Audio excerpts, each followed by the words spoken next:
And we're live here at Veterans Memorial Stadium on tonight's matchup between Coffeyville Red Ravens, your hometown Ravens, hosting Northeastern Oklahoma A&M, also known as NEO, the Norsemen. And the Red Ravens coming into tonight's matchup with an overall record of 1-5 and 1-3 and 1-2 in home matchups. The Red Ravens are coming off a loss to the reigning national champions Garden City, the NJCAA national champions. Garden City took it all the way, not losing a game last year, and they lost at Garden City 41-32. And then the NEO, the Norsemen, coming into the game's matchup with the overall record of 4-2. The Norsemen are coming off a lopsided win against Cisco. They're in a different conference, the Southwest Junior College Conference, and they're coming off a big victory over Cisco 42-9. And I'm Logan Mance alongside McKenna Capici, and we got some keys of the game. Yes, and the keys to this game for Coffeyville would be to execute on interceptions, as getting into the red zone, punching it in. For NEO, it would be to run the ball, really go over Coffeyville's defense. Also, on the upside for this offense for Coffeyville, it would be to have their wide receivers involved in every position, as they have had some key playmakers make some very nice catches off the sideline. Yeah, McKenna, Coffeyville really needs to find their playmakers. And Derek Wiggins, one of their top receivers, is out for the game, but they need to find the other receivers like Rufflin and Stampley and Henderson. And on defense, they need to stick on their P's and Q's on their defensive backs, because NEO throws the ball a ton. They got a quarterback that heaves the ball, and they average about 483 yards per game. Yes, alongside that, they do have about 10 wide receivers that have caught about 1 to 2 passes every game, as well as utilizing one of their sophomore running back, Darwin Thompson, who rushed for a team high of 733 yards on 90 carries. And now we'll get the ball started at the 25. And we'll see Aloysius Jackson hand it off to Henderson up the middle, trying to push forward in that defensive tackle position for a couple of yards. So, interesting decision. Mo Hassan got hurt in the second game against Ellsworth, and Coffeyville's been struggling to find the starter quarterback since then, and Aloysius Jackson comes to the game. He started last week against Garden City, and he did a fine job completing 13 passes, and he'll run right here, and there's a flag on the play. He completed 13 passes of 27 attempts for 156 yards, 2 interceptions, and 1 touchdown, and he had 1 on the ground, and we'll see what this flag is. That's the one thing this game that we do not want to see is a lot of flags, especially for this Coffeyville team, as that has been a dagger in recent games. And this is going to go against NEO, so like you said, McKenna, we don't want to see Coffeyville does not want to see flags on their end, but NEO, if they can help the Coffeyville offense move the ball forward, that can be beneficial. Absolutely. Seeing if they can get this offense to push this ball downfield. We'll see Aloysius Jackson take it on the keeper on the left side of the field, crossing midfield. So about a gain of 6 or 7 to make it a 2nd and 4.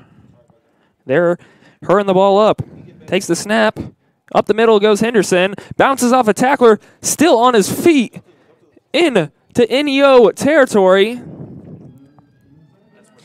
Yeah, very nice execution right there by Henderson, as we will see this replay.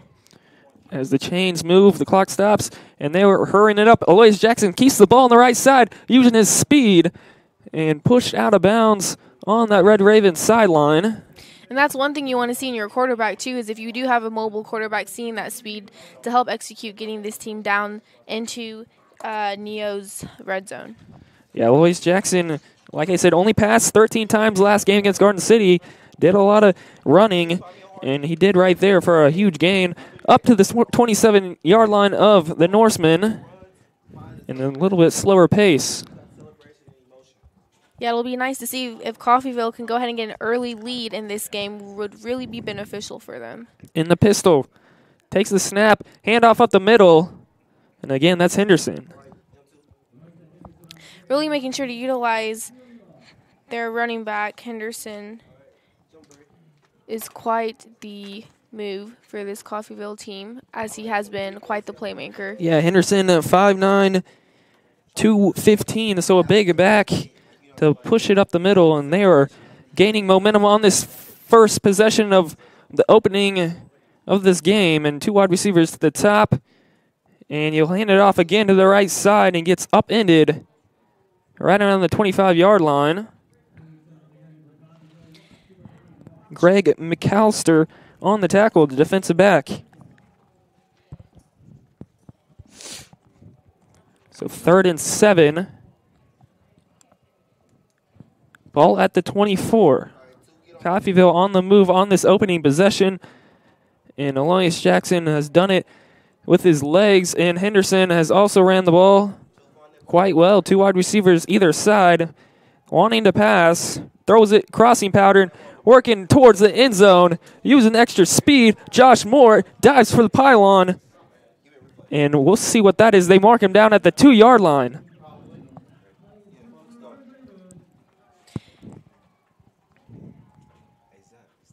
Yeah, quite the play right there by Moore. Very good execution by Aloysius right there.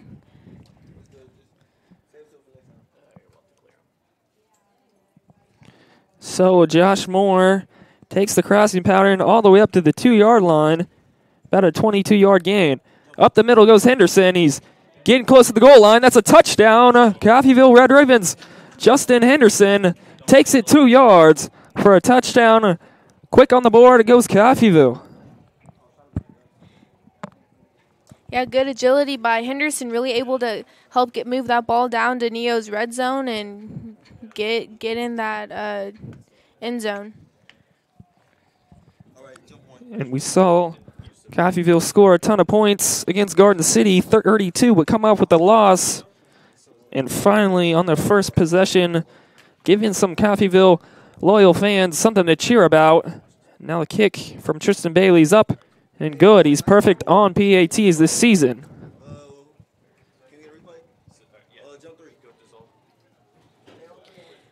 As we see this great execution, Henderson battles every yard and gets in that end zone. Really great to see Coffeyville up on the board this early, as we have not seen that in past games. Really great for them to have a good lead in this first half. So Justin Henderson adds to his totals. He's had 5 touchdowns on the season, make it 6.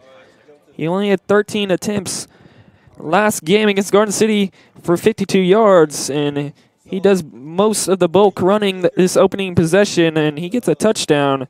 And now we'll see NEO get a chance to respond on their opening possession of this half. And talking about NEO and their offense, coming in this game 4-2, we see that they have utilized their running game quite often. This Coffeyville defense will have to make some stops in order to prevent NEO from getting down in their red zone. So Coffeyville took about 3 minutes off the clock, traveled just about the length of the field to score that touchdown. And well, we'll see the kickoff about 75 yards, and they put it in for a touchdown by Justin Henderson from the 2-yard line. Now we'll see a return from NEO. He's breaking up the field. It has one tackler to beat. Bounces off him and gets cut down from behind. A nice return from the Norseman. Really good agility right there. As you can see, he did that stiff arm and also broke about 3 tackles right there. Really good execution. Trey Quillen Harris on the return. As we will see this replay, great stiff arm, breaks couple tackles, really good agility right there. This is something this Coffeyville defense is really going to have to work on, is making that stop, making sure that this Neo offense does not have room to run. That was Freeman, Davion Freeman, on that, on the return. And now we see the Norsemen on their first possession, having their field position at the 43-yard line. Now run the ball up the middle. And Dasher in there on the tackle, so is Sellers. Not much there for Darwin Thompson. As we talk about Dasher, he has been a crucial playmaker on this Coffeyville defense. Really good to see him out there executing plays, seeing if he can do that continuous this rest of this game. He leads this team in tackles, and now we'll see a 2nd and 10 and a flag. But again, to mention, Vernon Dasher, one of the key players on this defense of the Red Ravens. He has 3 interceptions on the year and 3 touchdowns, and that's pretty exclusive for a linebacker on a defensive end to have 3 touchdowns on the year. It really is.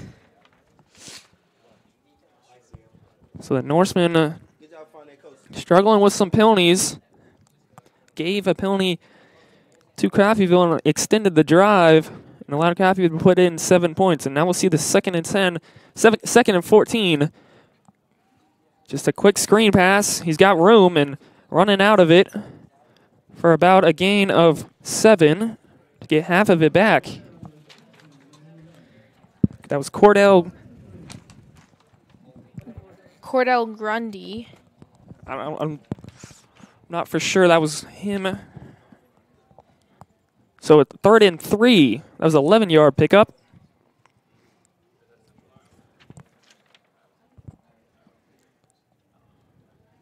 We'll see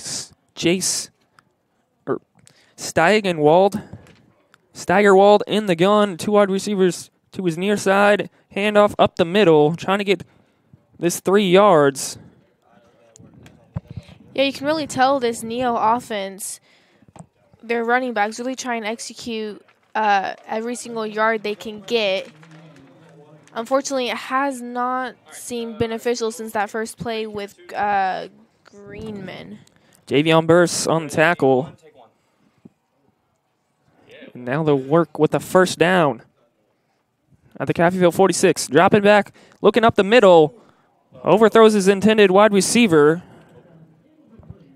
Potentially could have gotten picked off, which would have been very good for Coffeyville, as they have executed on interceptions, just needing to punch it in the red zone. So 2 wide receivers at the top and two to the either side, Steigenwald in the gun. And now we'll see a lot of dirty laundry on the field.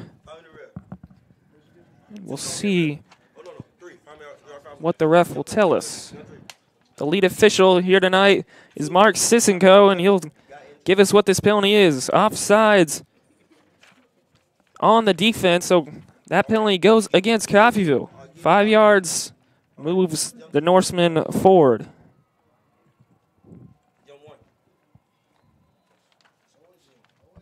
Again, up in the booth with these white, silver jerseys. Hard to read the numbers, but we'll do our best. And Coffeyville sending a little of a blitz off that left side.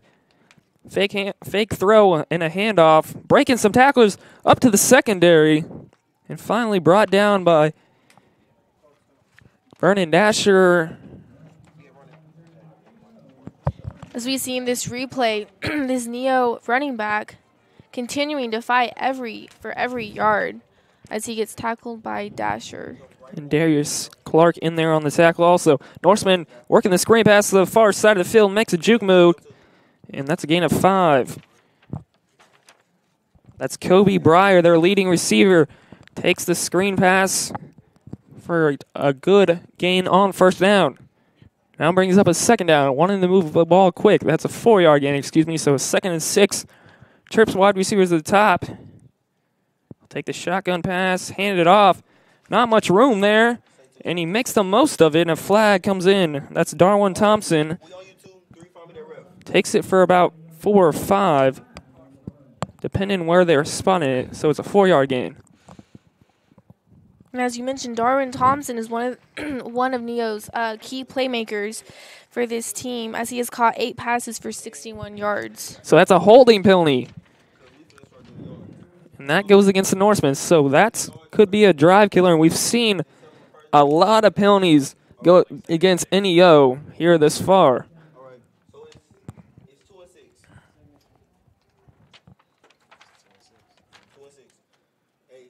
So Wyatt Steigenwald in the gun.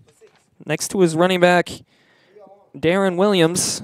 Triple wide receivers at the top of the screen. Coffeyville sending 3.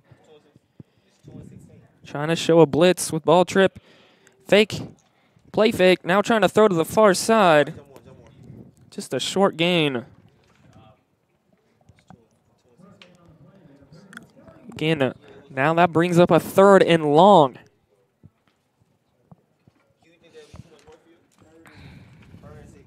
So that's a 3rd and 12. Ball on the 32 of the Red Ravens.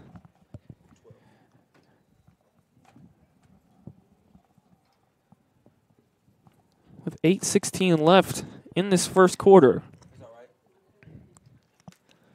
Steigenwald taking the shotgun pass, looking to throw, looking to the left, looking up the middle, finds his receiver towards the first down yardage, and I believe he got it. That is KJ Wells. Nice 12-yard reception, and he got that first down. Yeah, really good execution right there. This is what Neo needs to do, is to keep pushing into that Coffeyville red zone, get some points up early on this board, and yeah, NEO does a good job on 3rd down, 44%. Now back to the running game, and that's a huge pickup on the give-off. yeah, it's interesting to see whenever Neo, if they'll switch it up at pretty much every possession, run the ball or to pass it. So it's Darren Williams on the carry. 4-yard gain, 7:30 to left to go. Play fake up the middle. That is a catch and a touchdown. So NEO responds with their own touchdown of 15 yards. And we'll see who caught that ball after the PAT. See. Riley, the sophomore Riley Hawthorne on for the PAT.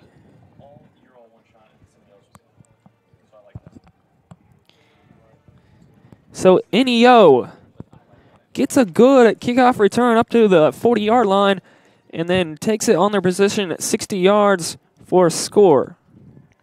As you see, Steigerwald, great pass right there to Riley, and he just steps in that end zone. Great execution by Wyatt. Good connection. Really, really good that Neo has had completed passes. That comes into effect when needed. So NEO, they come back with their own score. Tied all up at 7-7. And now we'll see this Coffeyville offense led by Aloysius Jackson and company. And we got 2 men back on return. Earl Brew and Josh Moore are back. Josh Moore caught the 14-yard touchdown on the last play. On the last possession, excuse me.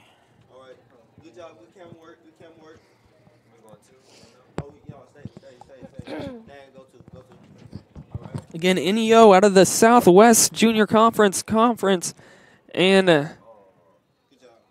Coffeyville out of the Kansas Jayhawk Conference. A little bit different conferences, and Coffeyville is near the bottom of the Kansas Jayhawk Conference at 2nd to last with a 1-3 conference record, and then NEO is up there in the Southwest Junior Conference at 4th, and Blaine College is leading the pack, but they're right there with them with a 4-2 record, and they are on a 3-game winning streak. Yeah, it'll be interesting to see if this Coffeyville offense can move that ball downfield. And you see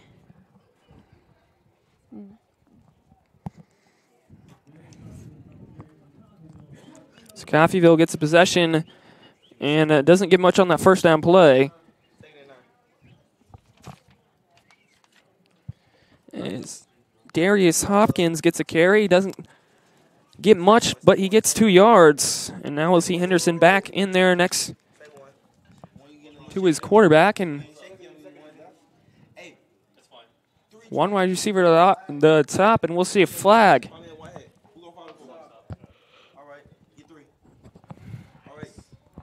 A false start. That'll send Coffeyville back 5 yards on the second down play. Bring it to a 2nd and 13.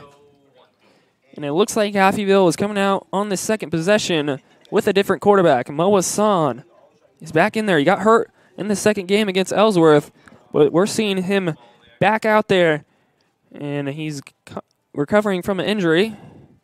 Mo Hassan takes it on the play fake, and he takes it up towards the 32, 33-yard line. A nice run. And bring it to a 3rd down. So now it's a 3rd and 5. Takes about 7 yards on that second down carry.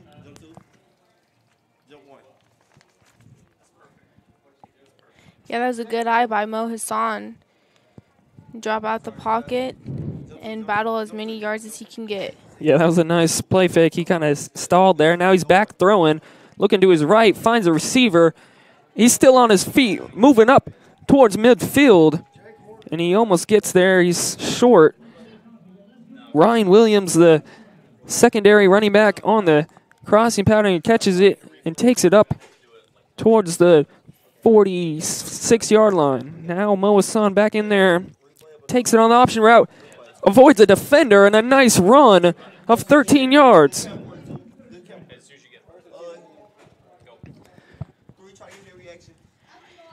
As you see right here, Mo, play fake, keeps going, and gains good yardage right there for this Coffeyville Lamontre offense. Hovel on the tackle.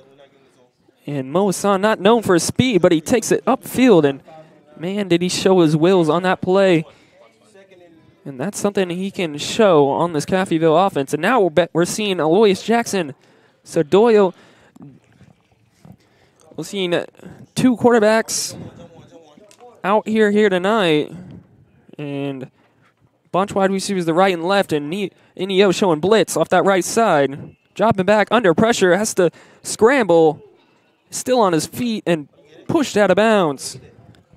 That's one thing we've been seeing tonight with this Coffeyville offense is really utilizing quarterbacks and their mobility. Really nice to see. This is Coffeyville gaining good yardage. Do you see Aloysius Jackson keep going to the 40? Really good execution right there. That's something these quarterbacks do so well. When the pocket collapses, they get outside and run and use their speed, and that's a huge gain. Up to the 29-yard line of NEO. Coffeyville looking to on the option route up the middle. And a nice run again by these quarterbacks. That was Aloysius Jackson. Coffeyville really moving this ball downfield at a great pace. Yeah, it's taking not much time. Fumble. He picks it back up, still on his feet. And we're getting a stoppage of play. And they're saying Aloysius Jackson's knee went down. So a huge loss. Bring it to a 3rd and very long.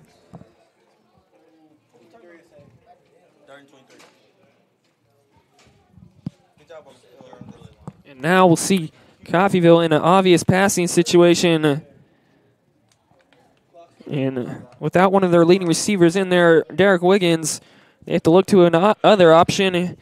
3 wide receivers to the right and 1 to the very top. Looking to run now, running. Takes it on his own, makes a move, and up to the 10 and up to the 8-yard line goes Aloysius Jackson. So we've seen this replay. Aloysius Jackson drops back, keeps going, jukes defenders. Really good execution right there, as you can see, battling for every yard. Now off to the right side and dives for the pylon. That's a touchdown. He dove for the goal line, and that's a touchdown. Another one for Justin Henderson. Takes it in for about 8 yards for a touchdown. And Coffeyville coming back quick with another answer. And that puts up 6 points. And now we'll see Tristan Bailey if he can add to his perfect streak of PATs. So with 3:36 left, Coffeyville answers. And that one is straight up and good from Tristan Bailey. And we saw a good drive.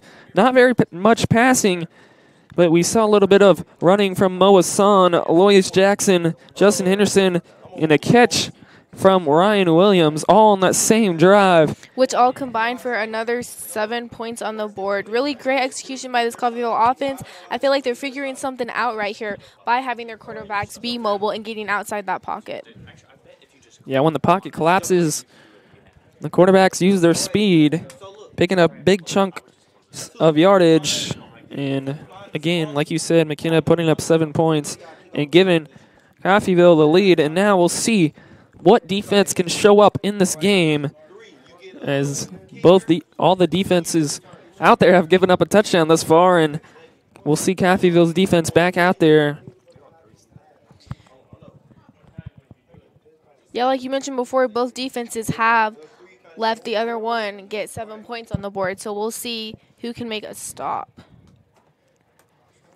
So Coffeyville looking for the second win of the season. They're 1-5. See Tristan Bailey kicking off into the wind. The wind is really blowing here tonight. The flag is whipping around. Now trying to go to the far side of the field. And that is bunched up for a big stop. And that is not good yardage for Neo to get started. As we have a Neo player down. As you can see, big hit right there by these Coffeyville defenders.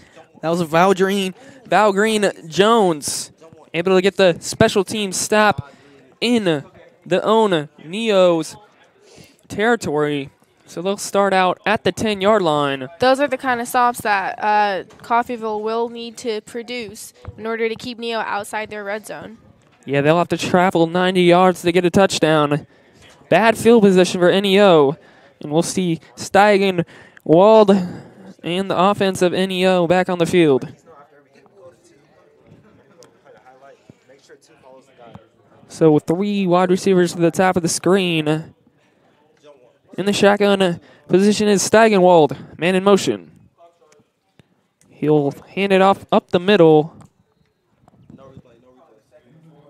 for a gain of just a little. And they're working Darren Williams on the running game.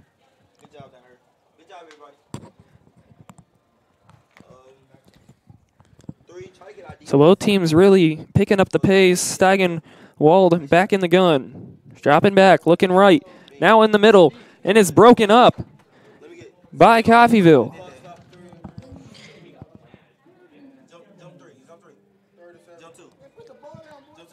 So a nice stop on second down, bringing it to the 3rd and 7. Coffeyville really putting on the brakes right here for this NEO offense, which is great advantage for them to not get into that, to not move that ball downfield. That was Robert Hayes on the breakup. And now a big 3rd and 7. Steigenwald in the gun. And someone jumped on the offensive line. A free play to the right side, throwing it up for grabs. Jordan Wallace in there trying to pick that one off, but there's a flag. That was bad on Coffeyville's part right there. Really trying to avoid those flags, those early starts. So that's likely a 5-yard penalty, if I'm right, on the offsides call. But we'll see what the head official says on this call.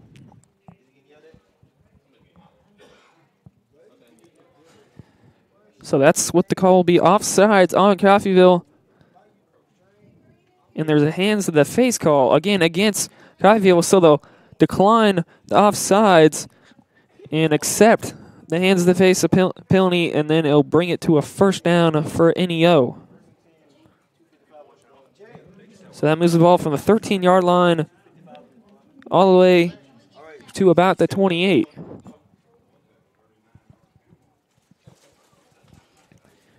So big 15-yard penalty sends NEO to the 28-yard line. 2:55 left in this first quarter. And we'll see what the Horsemen can come up with on offense. Shotgun snap. And the quarterback will keep it. He's still going, breaking off a tackle. And pushed out at the 41-yard line is Steigenwald. Yeah, let's talk about Wyatt Steigerwald. Has had 126 attempts on the year, completing 81. Really good execution. And Steigenwald just breaking off some tacklers. And Zach Burks able to kind of veer him out of bounds. Now the Horsemen with another first down. Handoff up the middle. 7 yards. 8. Darren Williams on the big gain. This Neo offense really continues to push through to gain every type of yardage they can. Coffeyville showing blitz. Horsemen kind of want to slow it down and see what play they want to check down to. Coffeyville putting everyone on the defensive line. Man coverage on top. Steigenwald in the shotgun position. Takes the ball. Electing to run. On 2nd and 3 up the middle to the 35, to the 30. Push out of bounds and a huge gain. All the way up to the Coffeyville 25-yard line. As we see him pushing through, going down all the way to the 30. Really good execution. So a gain of about 28 yards for Darren Williams. And that will put him inside, almost inside, the Red Raven red zone. Steigenwald in the gun. Next to Williams. Man in motion. Pulls it back on the play fake. Looking to throw, now scrambling to the right side and running out of bounds for a 3-yard gain. So we'll get the quarterbacks running here tonight. Steigenwald has ran the ball a whole ton. And Aloysius Jackson and Mo Hassan has also done the same. As you see, producing similar results as this NEO offense is inching towards this Coffeyville red zone. That moves them up to the 22. 2nd and 7. A minute left in this first quarter. A lot of scoring thus far. Looking to answer Red Ravens. Looking to the left side. Caught. Vernon Dasher has to track him down. And near the 6-yard line, the Horsemen go.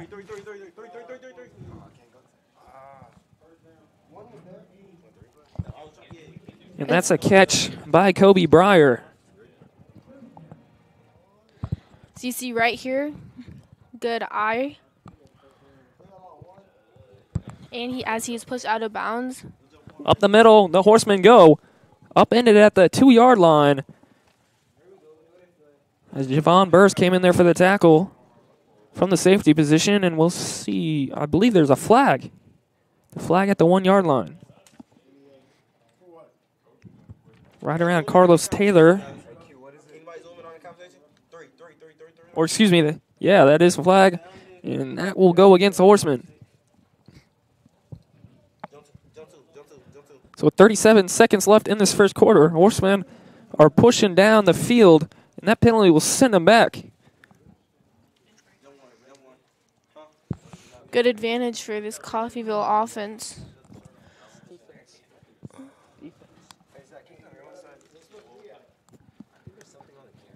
So they'll move them back to about the 18-yard line.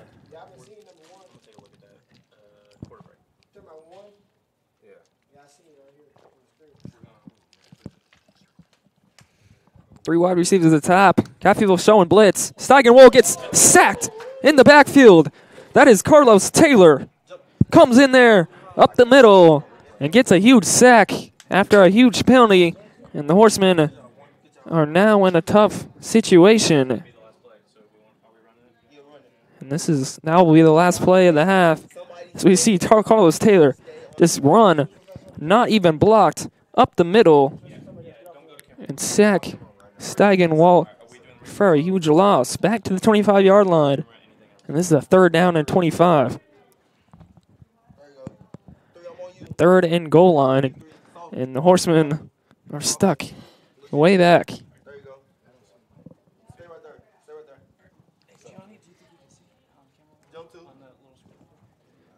So just 3 seconds to play.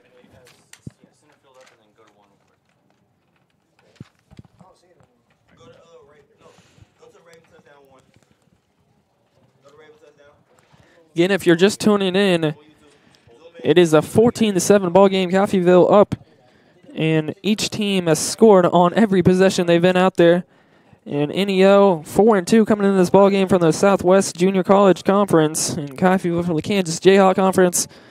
Here, they're 1-5 and 1-2 at home at the Veterans Memorial Stadium, and they'll put 10 seconds on the clock for this 3rd and 25.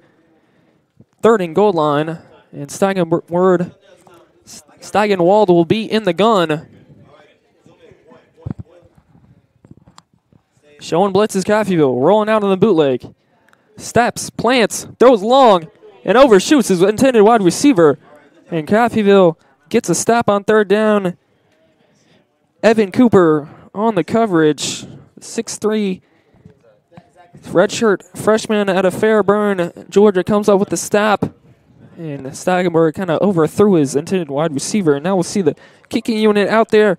Riley Hawthorne, the sophomore kicker, trying to boot it for the Horsemen. Really good coverage by this Coffeyville defense.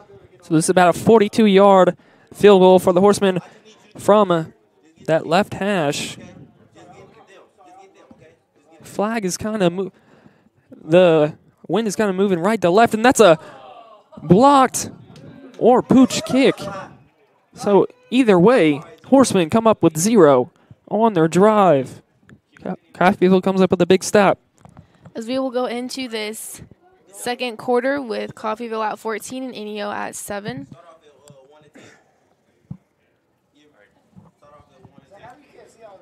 So, again, like you said, McKenna, Coffeyville with the lead and getting the first stop on defense of the ball game, as Coffeyville came out on their first 2 possessions, put up 14 points. The Horsemen did the same on their first possession, and that second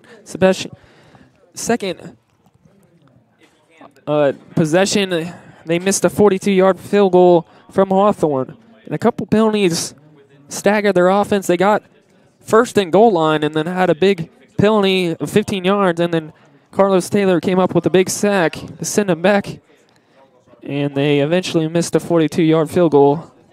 Now we'll see the Red Ravens back on offense, scoring on their first 2 opportunities. Had really great pace on every possession. Not having these flags as his NEO team has had. So up the middle, trying to push forward. Jonathan Timmons, the big offensive lineman for the Red Ravens, pushing Henderson forward for a 4-yard gain. Loyus keeps it. He was trying to throw and then had to run with it. Good thing he held on to that ball, though. Greg McAllister comes up with the tackle for the Norsemen. So 2nd and 2. This is where Coffeyville wants to work in these 2nd and short yardage opportunities.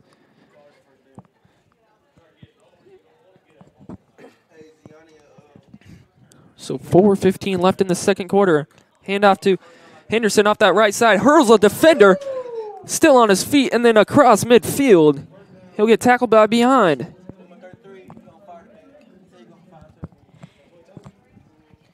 Yep, really good contact right there. Henderson going, hurdles that defender. Really good agility as he gets good yardage for this Coffeyville offense. So Joe Williams on the tackle. Coffeyville gets a 2nd and 2, and they convert with a big run from Henderson. Back up the middle, getting the bulk of the carries off that right hash. So moving into the Horseman territory at the 48-yard line.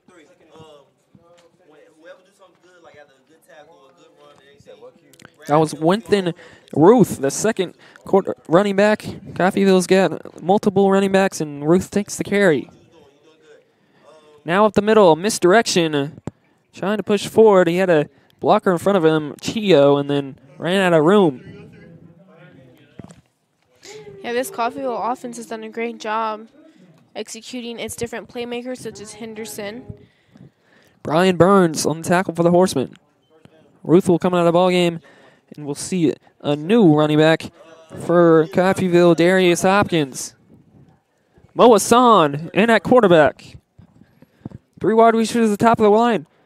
Now Mo will bootleg, looking at the top, finds his receiver. That's Ryan Williams, runs all the way to the 15-yard line of the Horsemen. Good contact right there. Good eye contact with Mo Hassan and his receiver Williams. There have been quite a number of complete passes right there, such as that one to Williams. Really good. So that was Dominic Stampley. Excuse me, that was not Williams. Stampley. We're trying to get the names and the numbers right. And now Stampley on the reception all the way up to the 16-yard line. Hand off to Hopkins off that right side. And he'll get bunched up and stays on his feet, I believe. And finally tackled by Lamontre Houvel. Bringing up a 1st down and 10 at the 9-yard line of the Horsemen. A goal line situation. Mo Hassan running the offense next to Justin Henderson. 12 minutes to play. A little movement up front for the Horsemen. Play clock winding down at 5 seconds to play. Dropping back. Looking to Stampley. Just overthrows him. Mo Hassan, drop back, had plenty of time. Saw his receiver Stampley. Just overshot him at the corner of the end zone. So that brings up a 3rd and 3. Coffeyville has struggled all year on 3rd down. Their percentage is right around 21% on 3rd down. They need to convert this if they want to score a touchdown on this 3rd possession of the first half. Bootleg. Scrambling, and just has to throw it away. Getting pressure on that quarterback is a good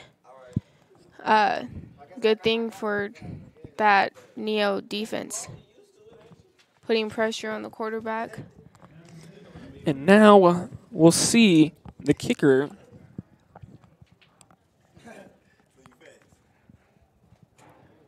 I believe that's Cooper Lee.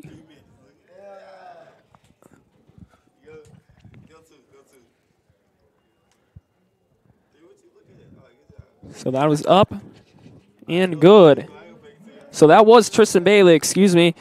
And that is a good field goal from him.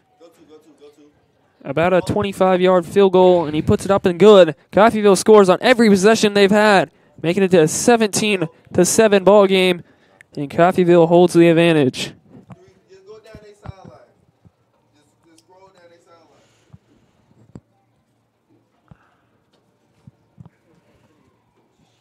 You can tell this Neo team has got to be quite frustrated, as they have had staggered with their passing and rushing game against this Coffeyville defense. Has only scored on one of their possessions. And I think this is the most production that we've seen from the Coffeyville offense in a long time. Absolutely. Here at Veterans Memorial Stadium. We've not seen much production at home. We saw it on the road against Hutch and Garden City where they put up 30-plus points. But these home games for Coffeyville has been a struggle putting up points on the offensive end. Looks like Coffeyville has found something that's working for them tonight, as they have scored on every possession. So we'll see 2 Horsemen back on return. Tristan Bailey to set us off with 11 minutes to play in this second quarter. Coffeyville, again, holds the advantage, 10 points. And we'll see the kickoff from the 35-yard line.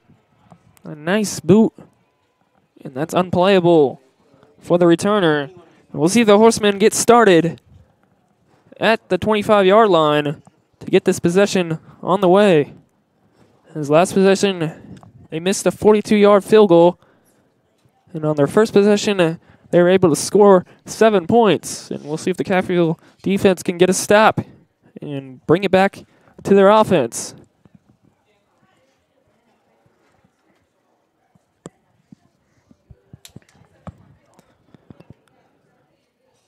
So we'll see Steigenwald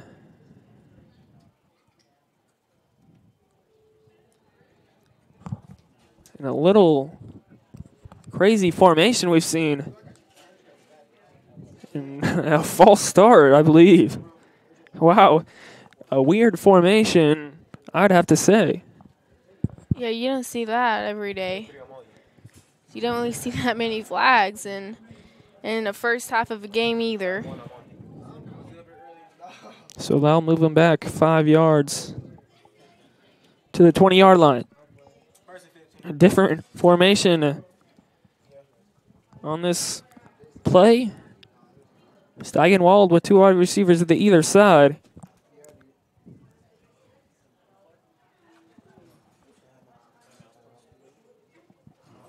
And we're seeing a timeout on the field. Timeout Coffeyville. That's their first of this ball game with 10:58 left to go in this second quarter. And Logan, it's like you mentioned earlier, this Coffeyville defense will need to make a stop to Ineo, as Ineo has made a few mistakes this first half, alongside with the flags that they have picked up, which has been a disadvantage. Yeah, Coffeyville's defense came up big with a stop, or where the Horsemen missed a 42-yard field goal. Now we'll see them try and get another opportunity to get us defensive stop and, again, put that offense they've had that's been so efficient thus far back on the field.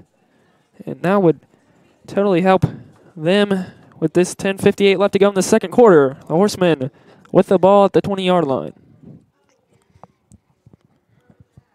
2 wide receivers either side. Steigenwald in the shotgun. Fakes the handoff. Just a gain of a few.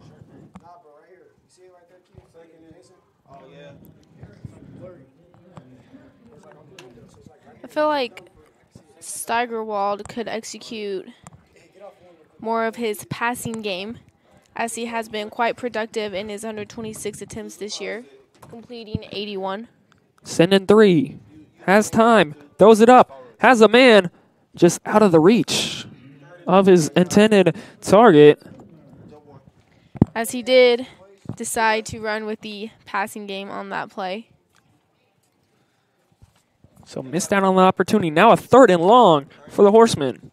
Coffeyville defense itching for a stop. The Horsemen need to convert.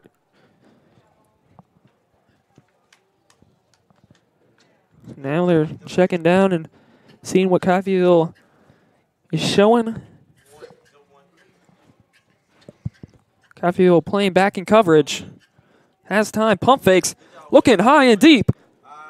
Is that a catch? Yes, it is. Catch all the way to the Coffeyville 35-yard line. That's a huge gain. As we will see in this replay, good contact right there by Steigerwald. So a huge gain. Now we'll see Steigenwald back.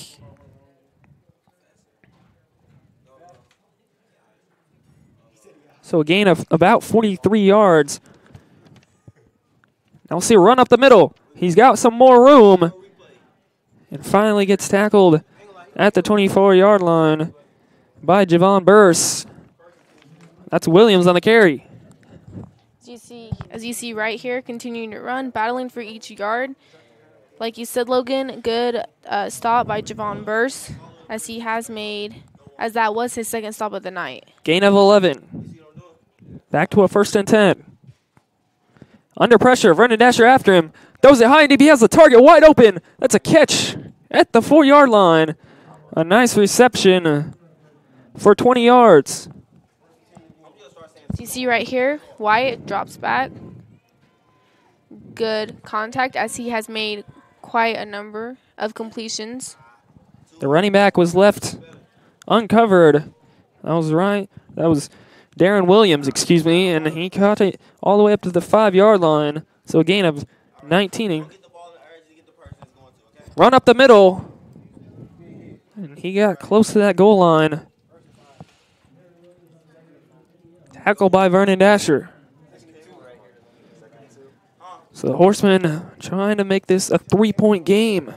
Trying to put 6 points on the board and then add the extra point. They'll have to go 2 yards. Man in motion.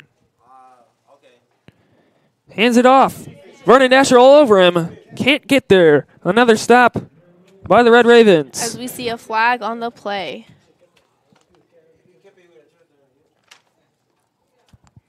Darius Clark able to get there on the tackle. The redshirt freshman out of South Carolina. And now we'll see what this penalty could be about.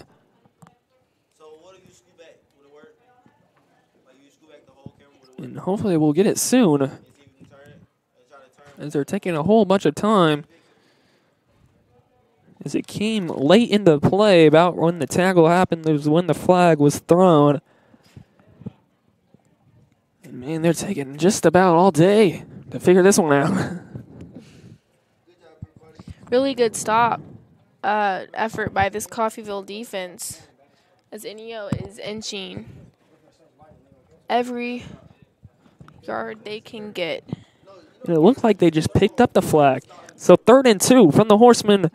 They're in the goal line situation.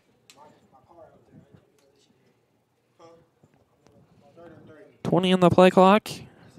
8:30 left in this second quarter. Horsemen on the brink of a touchdown.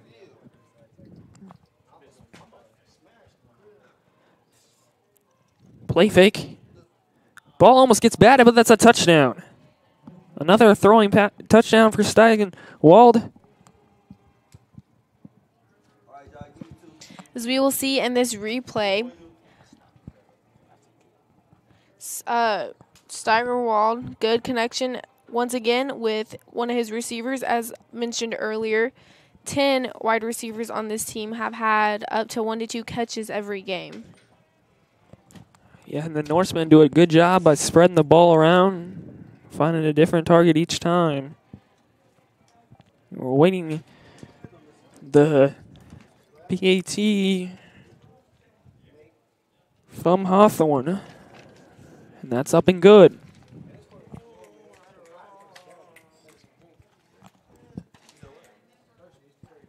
As we look back again, Steigerwald, good execution right there, good eye. And I believe that's Jace Sternenberger's second touchdown of tonight. It's just a rollout pass, and he found him quickly. Coffeyville got some hands up there and not able to bat down the ball, but they had 7 points to make this a 3-point ball game. As we are left with 8:17 in this second quarter, 3-point deficit. And McKenna, we talked about how crucial that possession was for Coffeyville to get a stop, and they had a shot. They really did.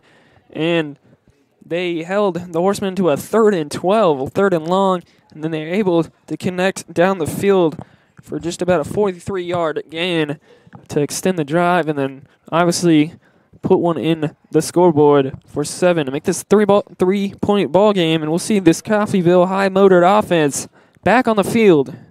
Yes, they have had quite a good pace moving that ball downfield. We'll see if they can continue to do that. Short kick, fielded at the 20.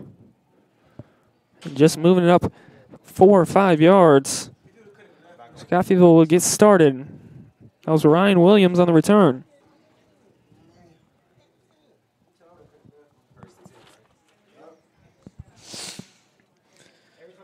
So again, like we said, Coffeyville has scored on every opportunity on offense.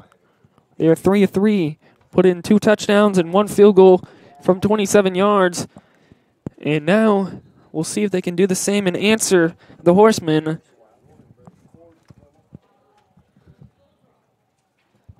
Now we'll see the Wildcat with,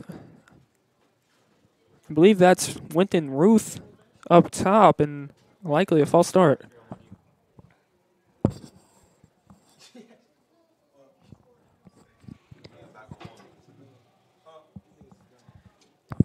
So that moves them back 5 yards. 1st and 15. With how this Coffeyville offense has produced so far, it does not seem as quite the disadvantage as they have been able to score in every possession. In the shotgun, Lois Jackson looking for the out route. And a curl pattern good for about 4 yards. Every gain of yardage is a good thing for this Coffeyville offense as they have struggled in past games. Devontae Jones on the reception. Moving back to the line of scrimmage of the original possession. 2nd and 10.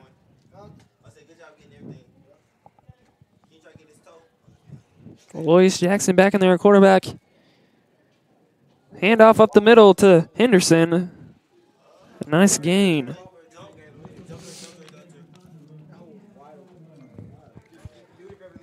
Yeah, when you want to gain a yardage, always give it to Henderson and he'll make it happen. Moves the ball up to the 34-yard line. 3rd and 5. Pulls it back. Rolling out, running out of room. And that will go nowhere. The Horsemen come up with the stop. And we'll see likely the punting unit for the Red Ravens. As we see right here, know where to go, scrambling, and is sacked. This Neo defense has put on the stops.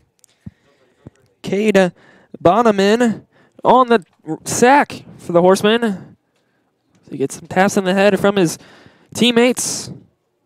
The big stop on 3rd down. 4th and 8, and we'll see Cooper Lee punting back.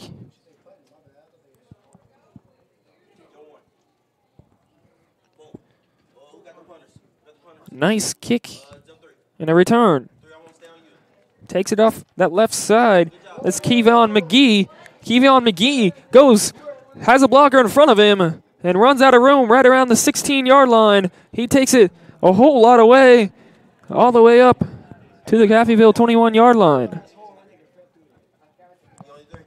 As we see right here, McGee, lots of room to run, continuing downfield. That gave Neo some good field position, and they sure took advantage of it with McGee, with the speed he had, getting all the way down to about the 25. Malik Smith on the tackle from behind, and I believe that's McGee down there hurt on that Horseman sideline. But there was a flag on the play. Did not catch that, and that's going to lose them some yardage. So that did not hurt the Coffeyville Red Ravens. So penalty will send it back 15 yards. Or I believe 5 yards. So they got it about at the 20, and they're placing it right around the 14 or 15. So the 14. And that will give the Horsemen some not favorable field position, as they likely wanted the McGees all the way up to the Red Ravens. But they got a penalty. Up the middle. Trying to shed some tacklers. And that's a 1st down and more. Great job right there by this Neo offense, executing those running plays. Definitely getting the push at the line for Darwin Thompson to run right up the middle for a gain of 11, all the way up to the 27-yard line. Yeah, getting Thompson a lot of touches is really going to be key for this Neo offense. He's been sharing touches with his counter partner, Darren Williams. And he gets another carry right there for 2 yards. We will see this Neo offense continuing to push this ball downfield. Back in the gun. Coffeyville showing a little bit of blitz, and then Horseman will slow it up to see what they can check into. Back in the gun. Handoff off to the side. Trying to move up to the 40, 42, 43-yard line. Got a good block from his wide receiver. So we've seen this replay right here. Good handoff right there. Continues to go down, gain some yardage as he gets pushed down. Got a good block from Austin Freeth to set him free to get the first down all the way up to the 41-yard line. Again, a handoff.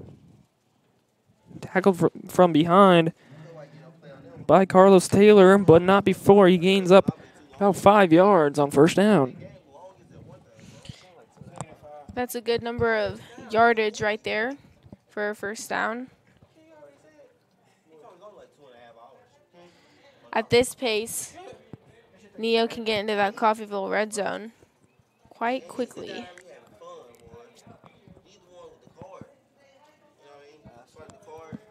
So the Horsemen all the way up to their own 46, trying to cross midfield. They'll need to go 5 yards. Handoff again up the middle. Push close to the first down yardage, about a yard short. Was Darwin at Thompson.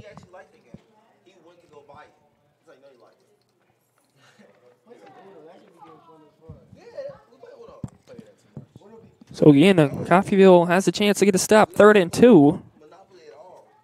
Steigenwald in the gun.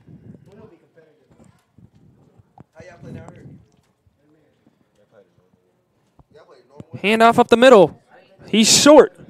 And it looks like Coffeyville is going to come up with a stop on 3rd down. So now it's bringing a 4th and 2, and Steigenwald is looking to his coach to Coach Patterson to see what he wants to go with, and it's 4th and 3, and Patterson is trusting his offense. Coffeyville showing a little blitz. Vernon Dasher creeping up on that line. This is where Coffeyville really needs to make that stop. 3:25 left. Steigenwald takes the ball, and he slips up. That's a turnover on downs, and Coffeyville gets the ball back at the Horsemen's 48-yard line. Great field position right there for Coffeyville. Good execution by this defense.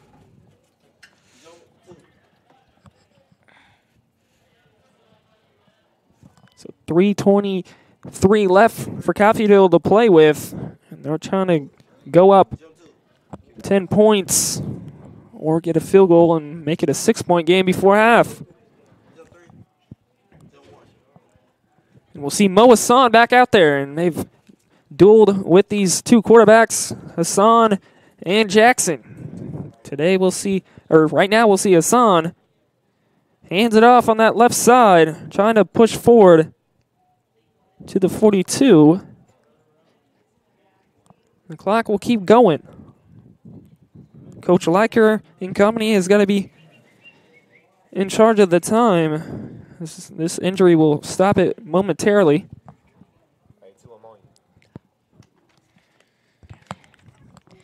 So, Damian Dunlop is hurt currently, and that stops the clock for the Red Ravens.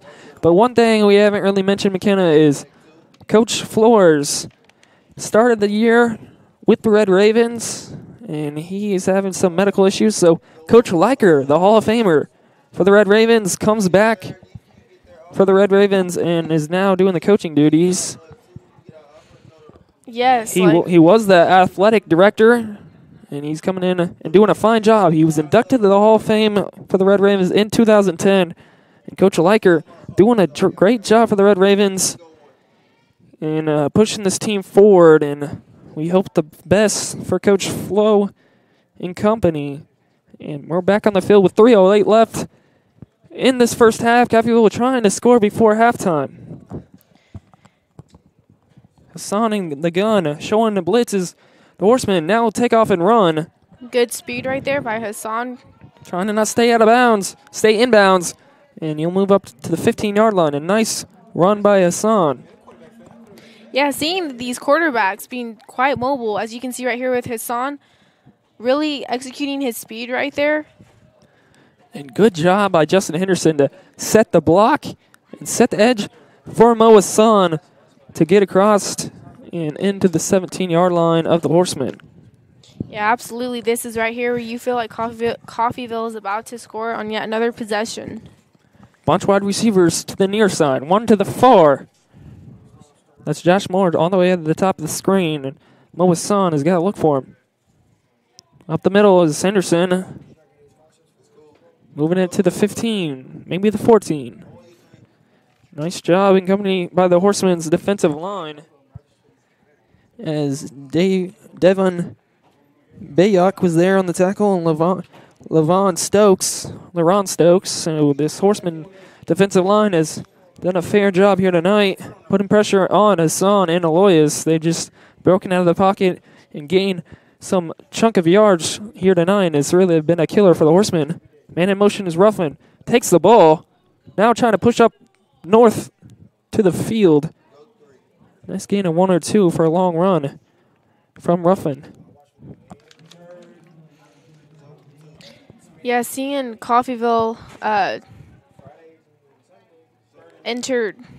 intervene, but switch out between running and passing about every play seems like quite the advantage for them as this Neo defense does not know what to expect. 2 wide receivers either side. Hassan on the gun. Takes the ball looking left. Under pressure. Getting out of the pocket and can't escape. That's a sack for the Horsemen. And Isaiah Johnson got there for the sack. The 6'4" red shirt defensive lineman got there on the sack. Again, they've done a very good job, that defensive line. Davion Bayok, LaRon Stokes, and you just saw Isaiah Johnson get there for the tackle, and also Cade Bonneman also has a sack for the Horsemen. So minute 06, and this is decision time for Coach Lacker. 4th and 11, ball at the 18-yard line. You're going to hand it off and trying to get it to your offense, or you're going to give it in the hands of Tristan Bailey to make a kick. Well, as we have seen, Tristan Bailey has been quite successful in all of his attempts. Yeah, he hit about a 25-yard field goal, and this is looking to be a 35-yard field goal from the center of the field. So can Coffeyville put some points on the board? The Horsemen are going to come out here with a stop to end the half and possibly get another possession, which they will. Yeah, I'd put my trust in Tristan, as he has been successful trying to get as many points as possible on this board. So he lines it up from 35 yards. Kick is down and up. And it's good. A nice kick from Tristan Thompson from 35 yards. Put Coffeyville up 6 points with a minute left. And we'll see what the Horsemen can do. Yeah, that's one thing we've been seeing is this Coffeyville improving their score on just about every position. Coffeyville kind of lucky they're on that side of the field. The wind is blowing about 12 miles south. And it looked like Tristan Bailey was kicking with the wind. And if he was kicking on the other side, he'd be obviously kicking against the wind. But nevertheless, he was able to put it through for a Coffeyville field goal and 3 points from 35 yards. And a very fine job from Tristan Bailey, who has struggled this season. But in this game, he's 2 of 2, so no room to complain there, right? yeah, he's putting that all the rest here tonight with a fine job in the kicking duties. He went 1 for 2 in the Garden City, and he hit one from 27. And this one already one from 25 and one from 35. And now we'll see him kick off the Horsemen with a minute left. We'll see what the Horsemen can do before half.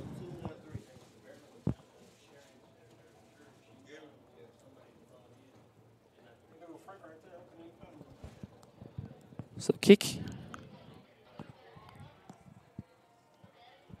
Again, Tristan Bailey's done a good job on the kickoffs, not allowing any return for the Horsemen. And they'll bring the ball up to the 25 and get this last possession before half over with. Yeah, we'll see what this Neo offense can bring to the table. As Coffeyville sits up about 6 points ahead. So stay tuned at the end of halftime. We'll bring you some stats to get you started into the second half of the game. Coffeyville coming in with a lead and want to make sure it stays that way with a 6-point advantage with a minute left.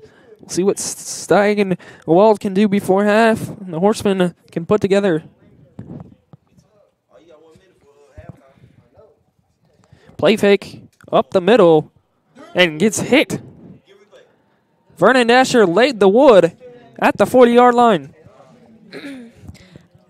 Now we're seeing in this replay, Wyatt, nice pass, good eye, and Vernon Dasher right there with the hit. So we get started all the way again. Another completion. Last completion was from Marcin Hare. And we got a player on the field that's hurt. Already 2 plays, and the Horsemen are marching right down the field, already on Coffeyville's side of the ball at the 47.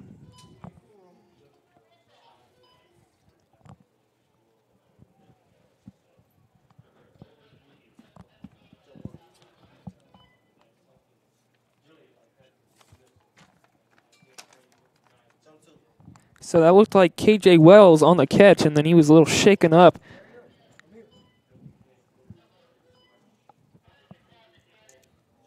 Well, that was quite the hit that Dasher put on him. So the Horsemen already moving the ball quite well. 2 plays and already on the Coffeyville side.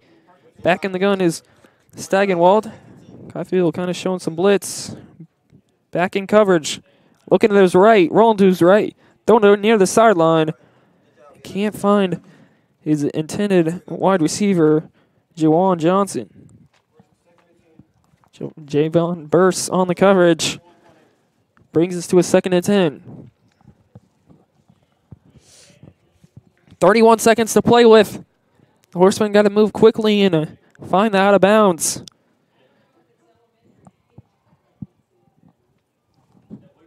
The Horsemen only have 1 timeout left. Steigenwald in the gun. Showing blitz is Coffeyville coming off the right side. Just a quick out route. He'll get out of bounds. That's Marcin Hare. The 6-yard gain. Not much time went off the clock. 26 seconds left. A 3rd and 2. So we can see this Neo offense inching to get into that Coffeyville red zone. So a 3rd and 2, and the Horsemen got to convert. Right here, it'd be a long, long field goal. Man in motion, all alone. Rolling back, heaving a deep ball. Man-on-man coverage, and that's short of his intended wide receiver. That's a 4th down and 2, and we'll see what Coach Patterson will do again. So we'll likely see him go for it as he got his offense on the field. Yeah, if I were Steigerwald, I'd execute on running Fake the ball. handoff, and the quarterback will keep it. Pulled down by his backside. That's Sean Simeon on the tackle. Nice gain and push him forward into Coffeyville's side, but they got to move the ball quick. As the first down will stop the clock momentarily as they got to get a ball off and spike it. And that's what we'll see with 9 seconds left and the Horsemen on the move. We'll see what Coach Patterson, again, decision time for the Horsemen as to kick a field goal with 9 seconds left. Do they trust their field goal kicker just enough, but it looks like they're keeping their offense on the field.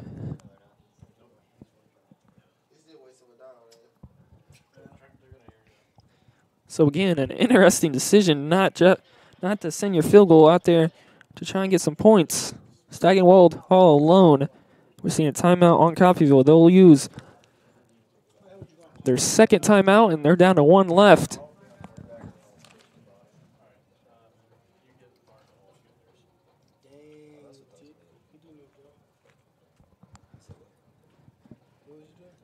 So 9 seconds left, and it looks like momentarily NEO has their offense on the field and want to go with this 9 seconds left. You know, it really tells us that their coach has faith in Steigerwald and with how he has moved the ball this game. And there's Coach Flo on the field, so looks like he's back on the field coaching for this Red Raven defense and offense in this team. So nice to look and see him back on the field for the Red Ravens. We did not catch that to start the game.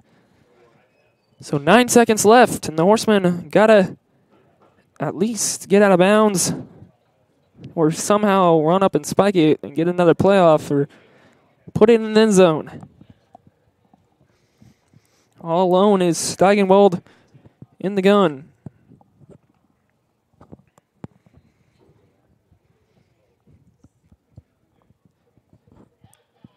$20 on the play clock. Coffeyville kind of showing blitz.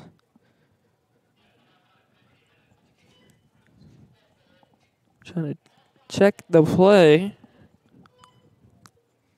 Ball at the 27-yard line. Back in the gun. Under pressure, has to heave it up deep. And that's out of bounds. 2 seconds left for the Horsemen.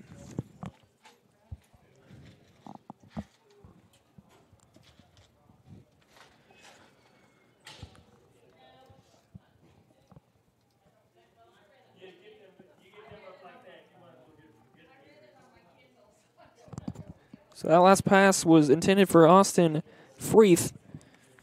Now the one last play before half. Steigerwald in the gun. 2 wide receivers to either side, and he's lonesome in the backfield. Sending 4. Steps in the pocket. Finds a man up the middle, but that is not far enough. As that is in the end of half. Needed to get to the goal line. Couldn't do so. Coffeyville up 20-14. I'm Logan Lance alongside McKenna Kabachi, and we'll take it to halftime. Stay tuned at half for some halftime stats.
So we're back here with some halftime stats, some personal stats for Coffeyville. The leading rusher here tonight is Aloysius Jackson. He's got 10 carries, 64 yards. His longest is 12 yards.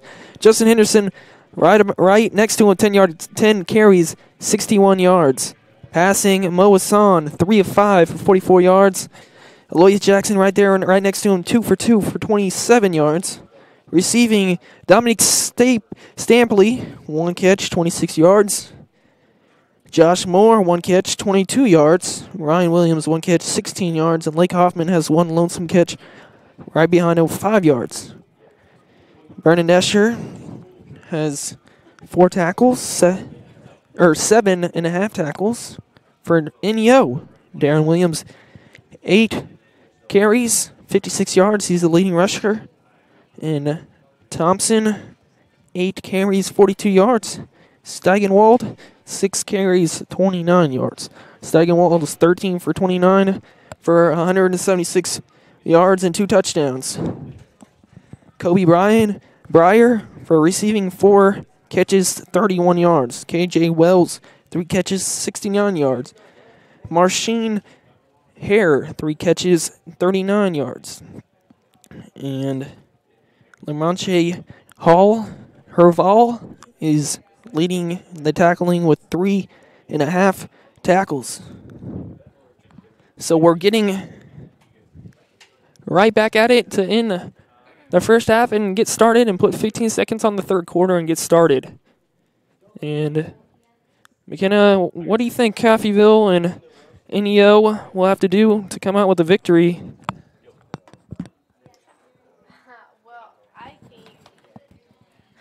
Well, I think that Coffeyville, if they can continue at the pace that they had in this first half, moving that ball downfield, making sure they're having those complete passes with Hassan and Aloysius, maybe doing some quarterback sneaks that could be really beneficial for them as well as for this NEO team. Making sure that they are not having as many flags as they have thrown, because that has not been beneficial for them, as well as making sure that they do have some complete passes to their wide receivers. So the Horsemen will start the ball, the opening possession of the second half at the 25-yard line. They're trailing 6 points and need to put some points on the board and answer Coffeyville to end the half. Tristan Bailey hit a 35-yard field goal to put them up 20-14, and now we'll see the Horsemen back on offense. Yeah, already in this first half, both teams have been quite fast-paced, moving that ball down the field. We'll see if that can continue this second half.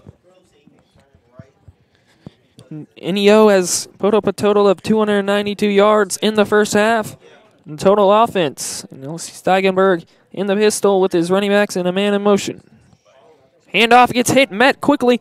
Oh, it's a fake. And that kind of faked out me as he kept the ball and threw it to the outside for a nice completion of 6 yards. Yeah, as we're starting out, seeing this NEO offense deciding to run the ball, see if they can be productive as they were a little bit in the first half. Kobe Breyer with a 7-yard catch. Now we're getting a little stalling action from the refs to see what's going on. Also, I think another major key would be for this Coffeyville defense would be to make the stops as they were in the second quarter when it was most crucial, and they had Tristan come out and kick to improve their score. But if Coffeyville can have those stops that they did in the second quarter, that would be very, very beneficial. So now we're getting back to action. Steigenwald next to his 2 running backs. Handoff. Trying to go north. Met by a bunch of the linebacking core. That was Jacob Rodman who met him first. Really no room to run right there. Good stop by this Coffeyville defense. So that was Williams moving the ball up. And they'll need to get just about a yard on this third down. Up the middle, has a hole off that right side. Keeps going, has no one else to beat. 30, 20, and trying to track him down from behind. And they might rule him short, and they do at the 1 yard line. As we will see this replay right here, Steigerwald, nice handoff to one of his wide receivers. Great room to run, really puts it out there as he is drugged down by one of Coffeyville's defenders at the 1 yard line. Big play for this Neo offense. So around a 60-yard run. I want to see a player on the field that's hurt. That's Darwin Thompson. Yeah, Thompson, their sophomore running back, who Neo has given a lot of touches, as we have just seen that big gain of yardage right there. So Darwin Thompson dragged down by his behind and kind of shaken up after that long run of 60-plus yards. Now we're seeing the Horsemen work in at the 1 yard line, trying to punch it in.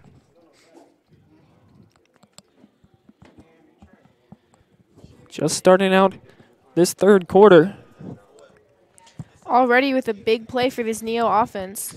Up the middle, and he's looks to be stopped. The lineman has him short a couple inches.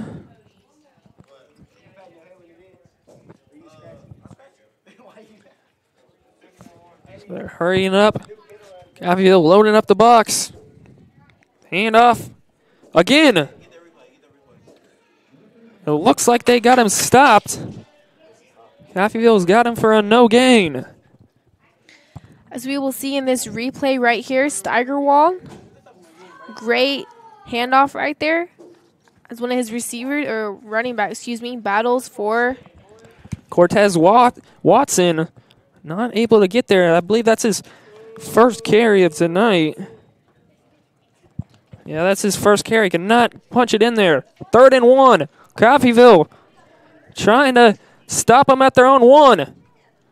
Fade pass. Up. That is incomplete. It is not caught.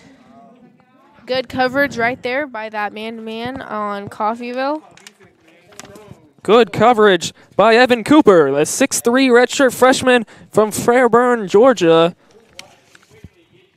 And it looks like they will need another one as they're going for it on 4th down. 4th and 1.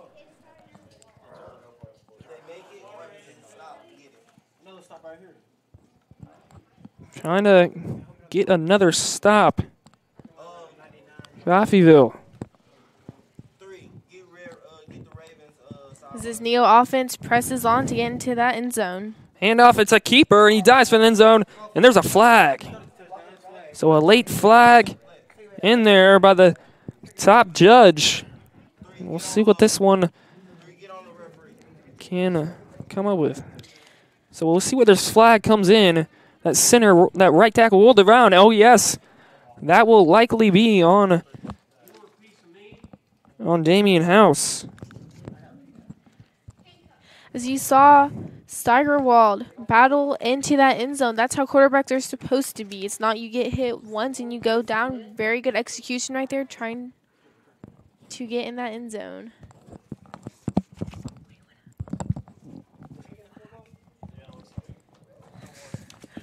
So I'll move him back 10 yards. Looked like that left guard came in there. On that.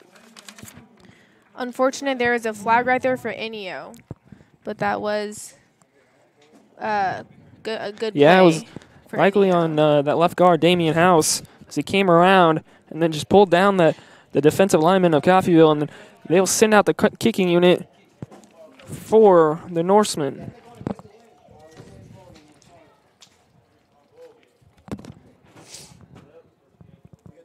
So about a 43-yard field goal from that right hash. Ball is up, and that looks to be good. No, it's no good. It looked good from up in the booth, but that's a missed kick. Norseman cannot put on points, and that flag, that holding penalty, brings them back, and it made them lose points. Coach Patterson would rather go for the 43-yard field goal than going for it on fourth down, and that came up to the left. And it's a turnover. Coffeyville able to get the ball back. As we are now sitting at 12:35, 20-14. We'll see what this Coffeyville offense brings in this second half. And the shotgun man in motion. Lois Jackson takes it on the keeper on the right side. Trying to push forward, making a couple of Norsemen miss. Finally tackled. Gain of 6. Tackle, Nick Dawson. Now on the right side of the field. Again, switching out quarterbacks on this drive. Lois Jackson running the offense.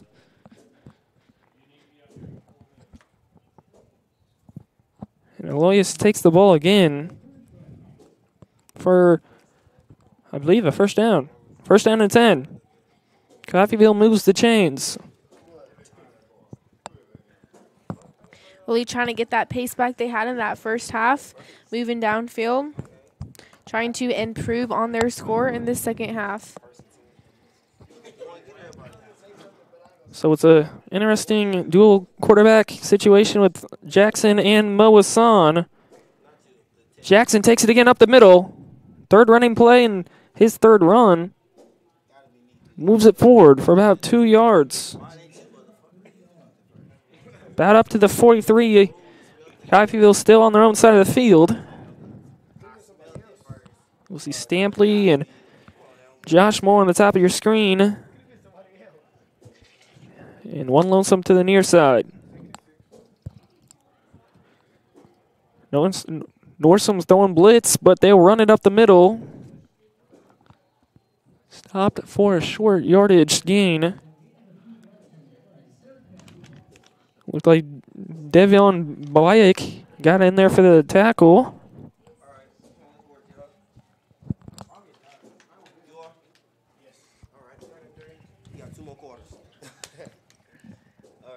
Third and 3. Jump three. A big third down for the Red Ravens. 10:45 left to play in this third quarter. Loyas stepping back, now wanting to run. He's got to find the 50-yard line, now the 40, and to the 35 the Red Ravens go. A nice keeper by Lois Jackson, and it's got this Norseman defense all jumbled up. We're seeing now in this replay, Loyas out the pocket, continues to run down, gets a good gain of yardage right there for this Coffeyville offense as he is able to use his speed as he has in this first half and now in this second half to gain yardage for Coffeyville. Yeah, you can see that open speed beating Isaiah Johnson, the defensive lineman, and then able to take it up to the 35-yard line. And now we'll see a 2nd and 8. Ball at the Norseman 33-yard line. 2 wide receivers on either side. Stepping back. Wanted to plant and throw. Now throwing off of his back foot. Can't find his receiver, Stampley. Now that brings us to a 3rd and 8. Three, try to get a little focus to you. There you go. Go on. So 9:51 to play, 3rd and 8. Coffeyville again trying to move the chains, carry on this offense. Stick to camera, not dancing. This is out of range of their kicker, Tristan Bailey. Need to get a chunk of yards to put them closer in field goal range. That's why I look so bad. You should get forward. Stepping back, under pressure, trying to throw him down, and a nice throw away from Aloysius Jackson to avoid the sack. All right, give me replay. Hey. Loyas Jackson drops back and is pulled down as he throws away that ball. Could have turned into a bad situation and been picked off. Warren Davis there to pull him down. And so now we'll see the punting unit and Cooper Lee come on the field. Oh, we're seeing a flag. But that will likely be declined. Go three. So either way, Coffeyville punting. And then Norseman of NEO will get the ball back, trying to take the lead, only down 6 points here in the third quarter.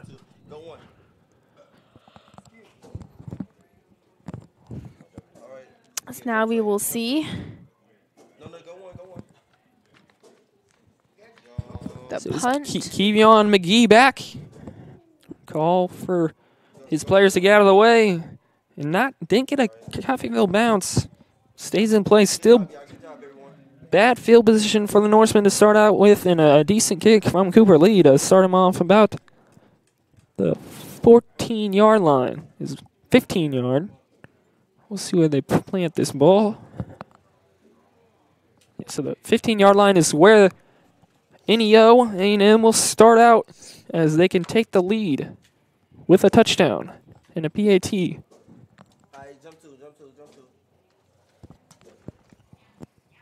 Yeah, we'll see what this NEO offense brings, as well as if they will decide to run or pass. So Wildcat now on the reverse. Got a blocker ahead of him. Trying to escape for some more room up to the 30, to the 34. Finally brought down. That was a nice run by Kobe Briers in the Wildcat. For a gain about 29. Kobe Breyer, their sophomore running back, has some great speed right there. You can see why he's the leading wide receiver with the speed he has. Now a handoff, trying to get the edge, and making two people miss, and then finally brought down by, I believe it was Jacob Rodman on that linebacking core. See a nice run by Darwin Thompson, a nice juke move, and then he finally gets brought down in that secondary. That was actually Fan and Vines.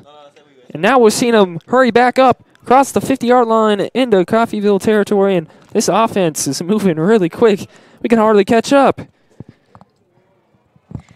Watching the replay now as he is running. Very good. Gain of yardage right there. Darwin Thompson.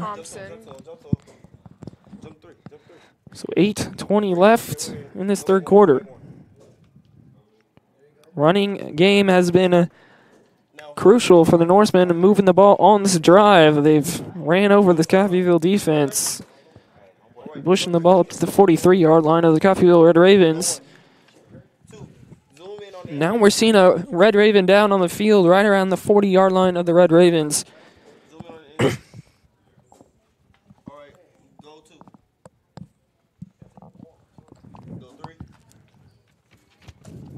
So trying to see who that is a tough vantage point, as you can see. So the medical staff is all over him and can't tell what player is down on the field. But now he's getting up, so I believe that was Javion Burse, defensive back, 6'1", redshirt sophomore out of Salina, Kansas, able to get up out on his own feet, and that's a nice job for this defensive back core, as they'll need him down the stretch.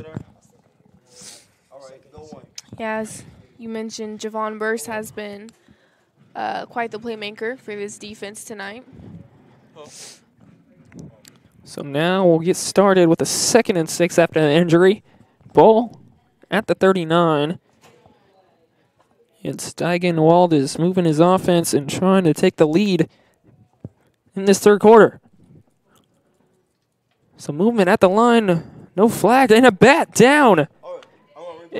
No whistle, and finally a whistle. Batted down by Sean Simeon. He came in there, the big fella.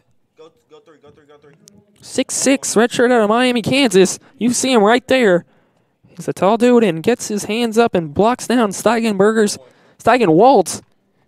pass.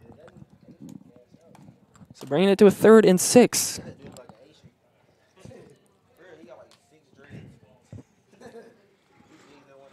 Main coverage all around. Coffeyville sending about 4 or 5. See Lewis, he's closing up in there on the defensive line. Now he's getting back up in there. So sending about 4, and there's a flag. 3, give me the ref. Find me that ref. 2, find me whoever coach did it. Go 3, go 3, go 3. So delay of game. The play clock went dead. That's a crucial mistake. Like you said, McKinnon, on the first half, the penalties really killed the Norsemen. In that penalty, a 5-yard penalty will push them back and make it a 3rd and long. There you go. Good shot. Yes, that's quite the disadvantage for this Neo team. Go 2. Go 1. So back in shotgun is Wyatt. Wyatt steps back, looking long, looking for the out pattern, and overshoots his intended receiver.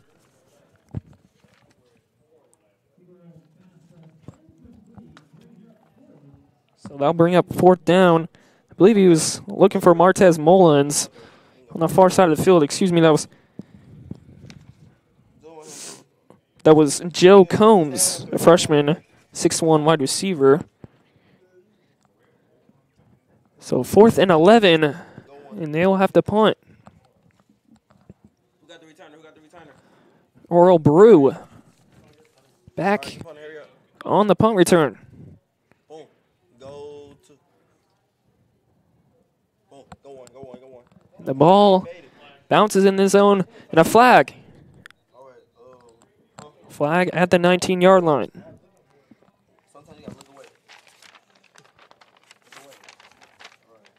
And now we will see what this Coffeyville offense brings to the table. But first, we'll see Mark Sisko, the head official, and we'll see what he has to call on this penalty. It looked like Oral just let it go into the end zone. So it has to be something extracurricular, like maybe a hold or something. We'll see.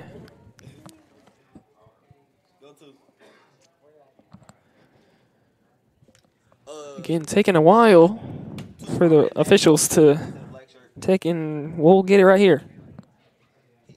You know where yet? You know Sam? Pick up the flag. Oh, no flag. All right. So it looked like they just picked up the flag. And the ball will be placed at the 20-yard line. We'll see this offense. Last possession, we saw Aloysius Jackson, and we'll see Mo Hassan back on the quarterback duties for the Red Ravens. 3 wide receivers at the top of your screen and 1 lonesome all at the bottom. Justin Henderson right next to Hassan. Creeping up on the blitz. Nowhere for Henderson to go. Oh yeah, it looks like this Neo defense is stepping up, making sure that this Coffeyville offense does not have any gains on yardage. The redshirt sophomore Nathan Verano came up from the safety position and made the tackle on Justin Henderson for just a 1-yard gain. Hassan in the gun. Back on that right tackle run is Henderson. Again, no, does not look like any gain or yardage right there. Very good stop by this Neo defense. Joe Williams on the tackle, the sophomore linebacker. Came in there, bottled him up for only a 3-yard gain off the right side. 3rd and 6. Trips wide receivers to the right. Roll out. Hassan. Now taking off the run. Working north. Dives. That's a 1st down, Red Ravens. Now looking at this replay right here, Mo Hassan steps out, scrambles, gets that 1st down for Coffeyville. So about a 14-yard gain for Hassan. And moves the chains all the way to the 33-yard line. Still on their own side of the field.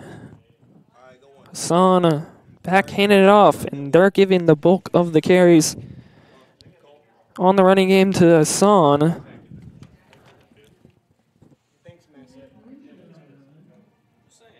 This time, it was a different ball carrier. It was Renton Ruth. Renton Ruth was in there on that carry. But the bulk has been gone to Henderson. Bunch of wide receivers to the near side. And the Horsemen are trying to creep up with Nathan Verano on that safety position. Hassan will check down the play. Back up the middle is Ruth. Yeah, Wynn Ruth over here making some nice plays for this Coffeyville offense as they're moving on downfield. Tackle by LaRon Stokes, the freshman defensive lineman for the Horsemen.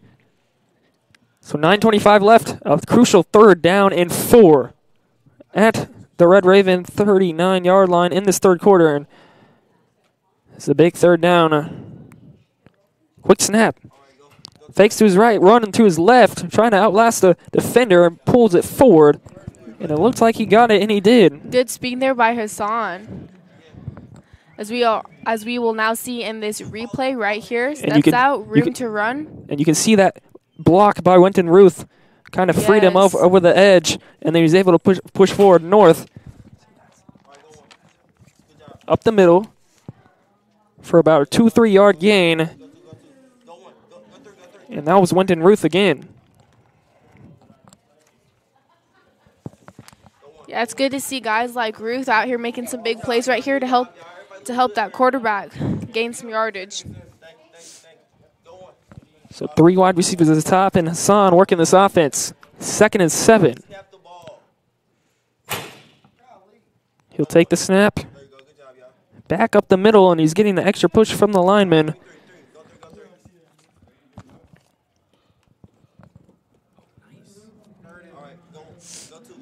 So that brings us to a 3rd and 4. Nice job, man. I like that. That was awesome. So slowing down. Welcome to CCC.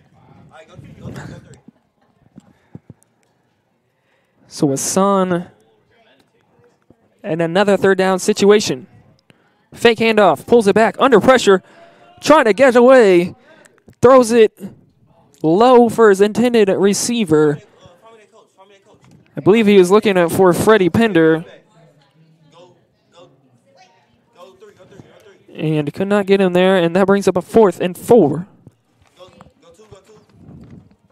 Good effort, though, there by Hassan, as he has been quite successful coming out the pocket. And McKenna, he's really had to use his speed all night as he just outlasted that rusher and then avoiding the sack and just able to throw it away and live for another day and put his defense back on the field. And Cooper Lee trying to pin him back. Nice high punt and a fair catch from Kevion McGee. Gets him started around the 12-yard line. Not bad field position for this Neo offense.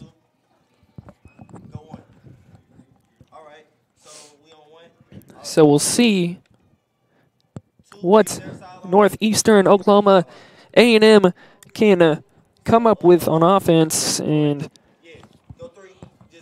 we'll see what Steigen World can work his offense. Yeah, it'll be interesting to see if he decides to utilize the running game or the passing game, as both have been quite successful for him this first half. Working out of the shotgun pretty much 100% of the time. Back off that left side. Working towards the secondary and a 1st down and some more. Tackled at the end of play by Javon Burse. Yeah, good tackle there by Burse, as we are now seeing again. Wyatt, nice handoff. And Javon is right there to make that stop. Again, Damian House came from that and made that extra block to set him free for that 1st down. In shotgun. Hands it off up the middle. And James Lewis, the linebacker, was able to get the tackle. So that brings us with 3 minutes left to play in this 3rd quarter. Ball at the 30-yard line in the middle of the field. Coffeyville needs to get a stop, put their offense back on the field. Have 3 and outs on offense thus far in the 2nd half. Pressure, looking deep, he's got a man. It's complete, up the field, and he will take it all the way 70 yards. The Norsemen strike quickly. Yeah, that was quite the play right there. Good contact there with Wyatt, as he did connect with that pass. So we'll see a PAT opportunity from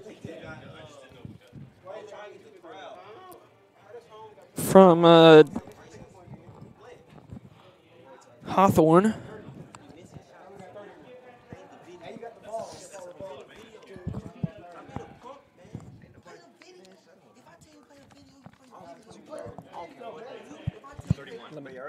And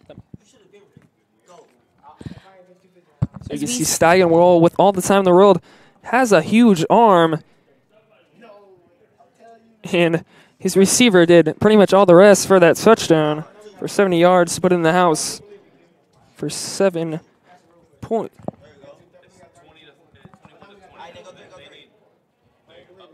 So we're having some score issues on the board out in the stadium. As they're messing it all up, and we got it straight. NEO A&M up by 1 point, 21-20 lead with 2:39 left. just a 1 point deficit game. We still have a whole nother quarter. We're going to see what this Coffeyville team can bring out.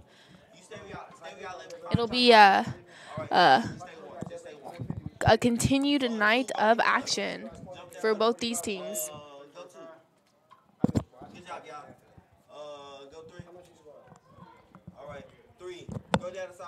Go down the sideline. So we'll see if Coffeyville can get good field position to put their offense back on the field. It's not been able to score in the second half on their last 2 possessions. So 2:39 left. And we'll see a kick by Hawthorne and Josh Moore and Ruth, I think, back.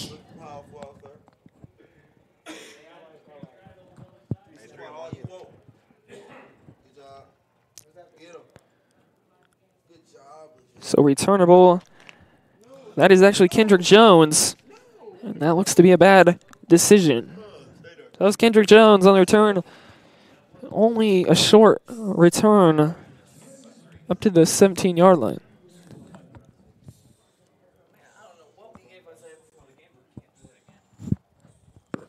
We're seeing a penalty at the 9-yard line.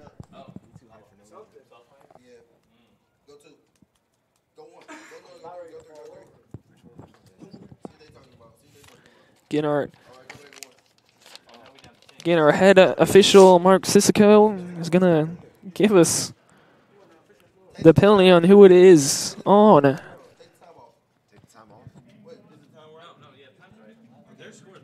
They want to change the game clock. Does anybody know Coffeyville score? 20 to 21. We got 20. Oh.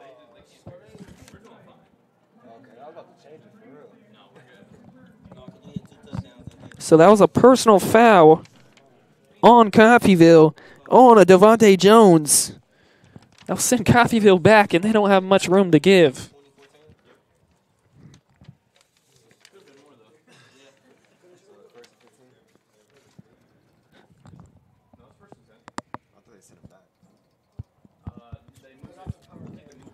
So Coach Liker and Floors have been liking this dual threat option on the quarterback.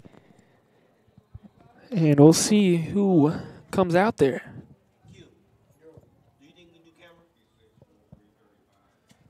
It looks to be a Wildcat option. A run to the right. And not much there. Yes, he is brought down by one of the Neo's defenders. Darius Hopkins took it from the Wildcat position. And Lamontre Huval gets there with the tackle. So back with a second down opportunity, only a gain of 2. Aloysius Jackson back there on offense. Moasan had the last possession. And now we'll see Aloysius right next to Henderson. Handoff. Can't escape the first tackler. And he's brought down. Yeah, this Neo defense is sure putting on the stops right here for this Coffeyville offense, as they have seen that when Jackson is out there as well as Hassan, they tend to scramble. Greg McAllister came from the defensive back area and made the tackle. Now 1:20 left, 3rd and 7. Aloysius Jackson in the gun, stepping back, has some time, throws it. That's a catch. Nice catch by Red Ravens to move the chains. Yes, good contact right there by Jackson. I believe that was Devontae Jones. Devontae Jones made that big acrobat catch to move the chains, and Coffeyville now runs it on 2nd down. 55 seconds left in this 3rd quarter. Coffeyville in the hurry-up. Dropping back, looking to his left, now throwing to his left. Jones, another catch! It is caught.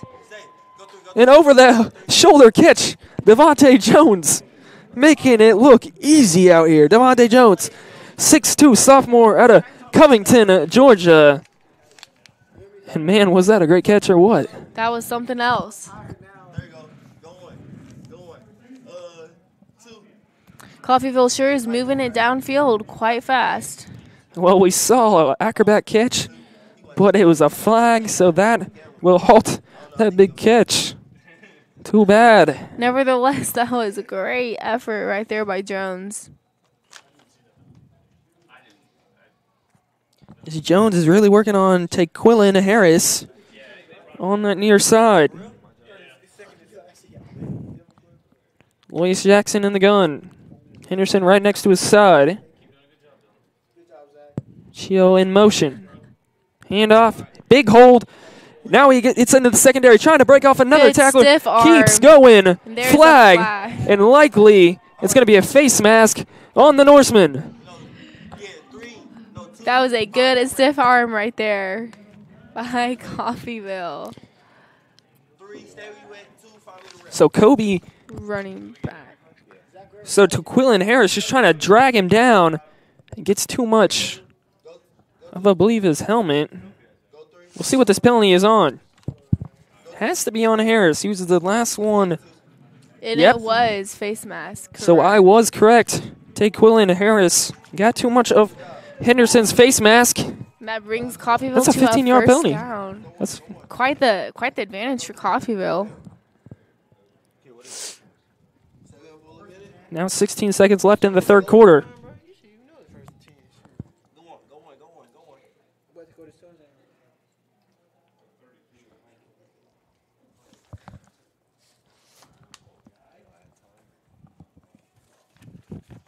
So now though in the 3rd quarter.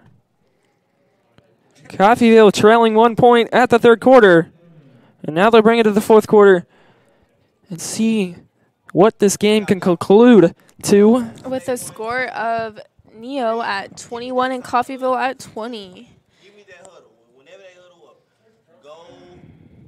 go for it. It'll be interesting to see with this 4th quarter what each team decides to produce on the field, as they both have had their quarterbacks mobile coming out the pocket, had some good complete passes, long passes. They'll just come to a battle to see who comes out with the most. And McKenna, really what I've seen, and a bright star in the offense that we just now got to see, Devontae Jones, a 6'2 sophomore, almost playing like Derek Wiggins used to play. Well, now he's hurt. And when someone gets hurt, someone always has to step up, and Devontae Jones is doing that here tonight. He had that long catch. It got negated by a penalty, but you can see his size and his catching mobility, and he caught that 3rd down and 11, and the ball was laid right behind him, and he was still able to catch it and remain this drive. So Devontae Jones has been a shining star that we've not seen coming, and now reverse. Marking to the right side, a long run for Ruffin. And that moves them into the 9-8-yard line margin.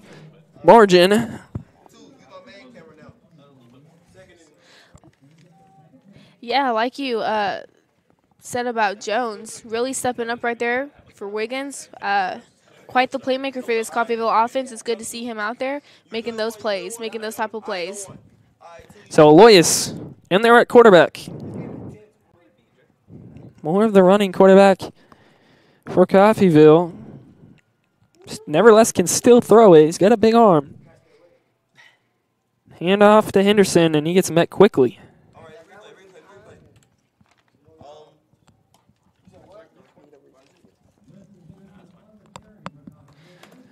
And Henderson, again, nowhere to run. That defensive line did a nice job with LaRon Stokes getting there, meeting him quickly. So it's 3rd and 3. Coffeyville could take the lead on this possession, but they want to get it through the goal line. Man in motion. Loyus now running the option. Now taking it himself. That's a first down and more. This Coffeyville offense is inching their way up into this Neo red zone. We're seeing right there, Loyus steps out, battles. And you saw Ruben Lewis, one of the highly touted offensive linemen for Coffeyville, coming out there, setting the edge, and allowing Loyus to get up there and close to the goal line. So nice blocking by Ruben Lewis, one of the highly touted sophomores, 6'4" out of Apopka, Florida. Absolutely. Teamwork makes the dream work. As you can see, Coffeyville is definitely making it work. 2nd and goal. Coffeyville needs 2 yards. Again, in the Wildcat. Takes it. A little delay. Takes it in the end zone. Coffeyville, 6 points. That's Darius Hopkins from 2 yards. As they answer with another 6 points on the board. Darius Hopkins, who we have not seen that much of this game, really was quite the benefit factor for this Coffeyville offense, as he put 6 up on the board for Coffeyville. And you could see Coach Oates and Coach Bryson running out there, putting the 2 fingers up. And now Coffeyville will go for 2. And it makes sense because 2 points would give them the 7-point advantage. And now we'll see Ruth alongside his quarterback, Moasan. Moasan comes in for this 2-point conversion. Again, these dual quarterbacks have been effective here tonight. And we'll see some motion. And that's a false start.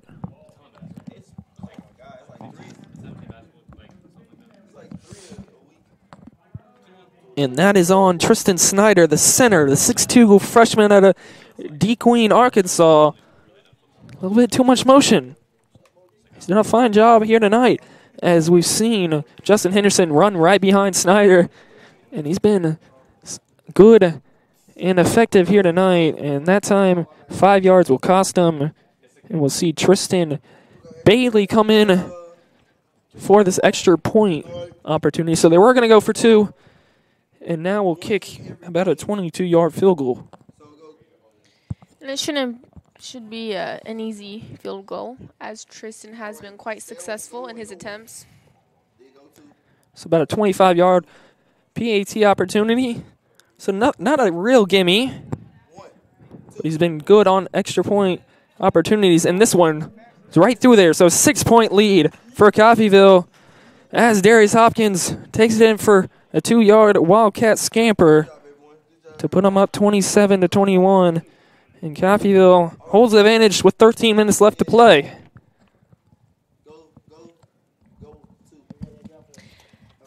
As we will see this Coffeyville defense come out and this Neo offense come on the field, we will see what they can bring to that table, see what they will answer with Coffeyville's touchdown and good field goal.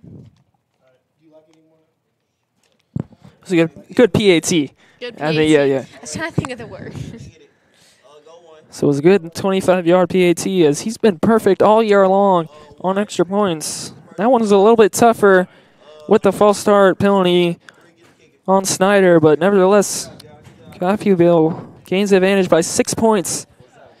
And now we'll see Again, the Norseman has had a high-powered offense and tough to stop.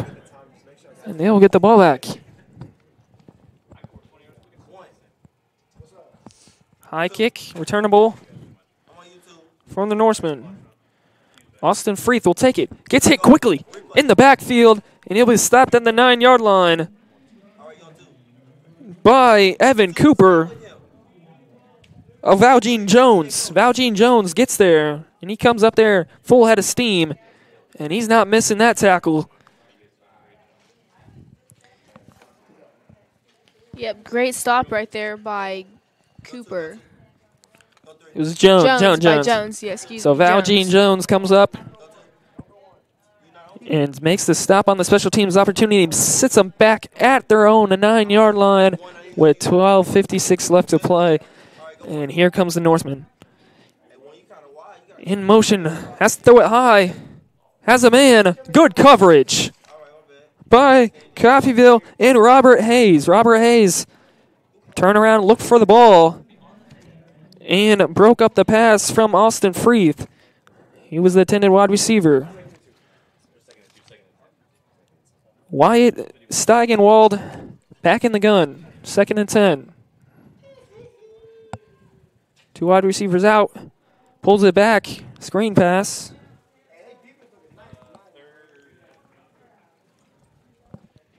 So this Coffeyville defense brings up another 3rd down. Tackle by Fannin Fines.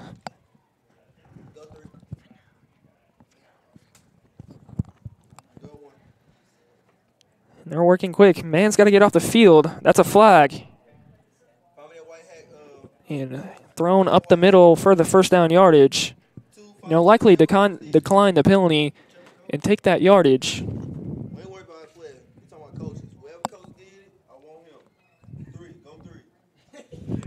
We'll see what this flag is. It's going to be 12 men on the field.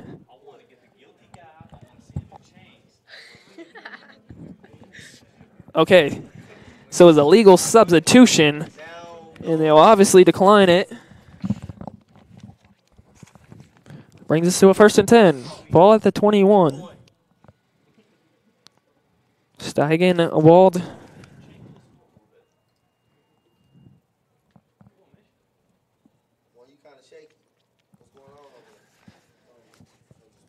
Steigenwald hands it off.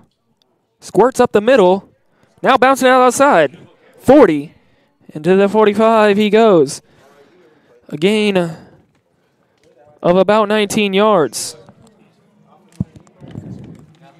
Yeah, as you can see right here, continues to run up the middle, and then he gets runs out of bounds. Dang. Darwin Thompson, a 5'9", little.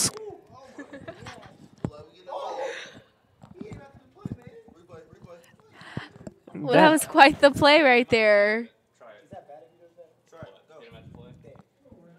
Yeah, so an interesting play. A pitch back to the quarterback as he threw it to Antoine Woods. And then they pitched it back to Steigenwald for a gain of about 3. Now back. Nice completion, up for a 1st down. Catch from Joe Combs. Brings it to the 43-yard line of the Red Ravens.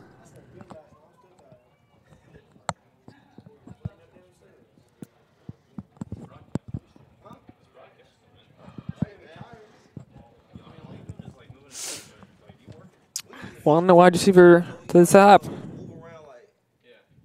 Hands it off. Gets a nice block and now uses the extra speed. And he'll likely take it all the way in a dive for the pylon over Vernon Dasher.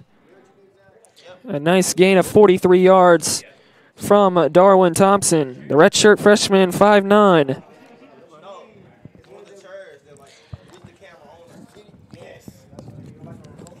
As we see right here, James continuing to run down the sideline as he dives for that touchdown. Vernon Dasher not able to stop him. And Juwan Johnson, the redshirt freshman, the wide receiver, able to make the block on that far side. And we'll see. We did not catch this flag. Tell him Jason want a foot machine.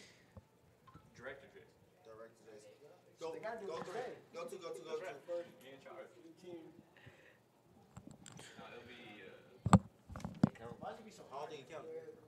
Go three. Go two. Go three. He talking.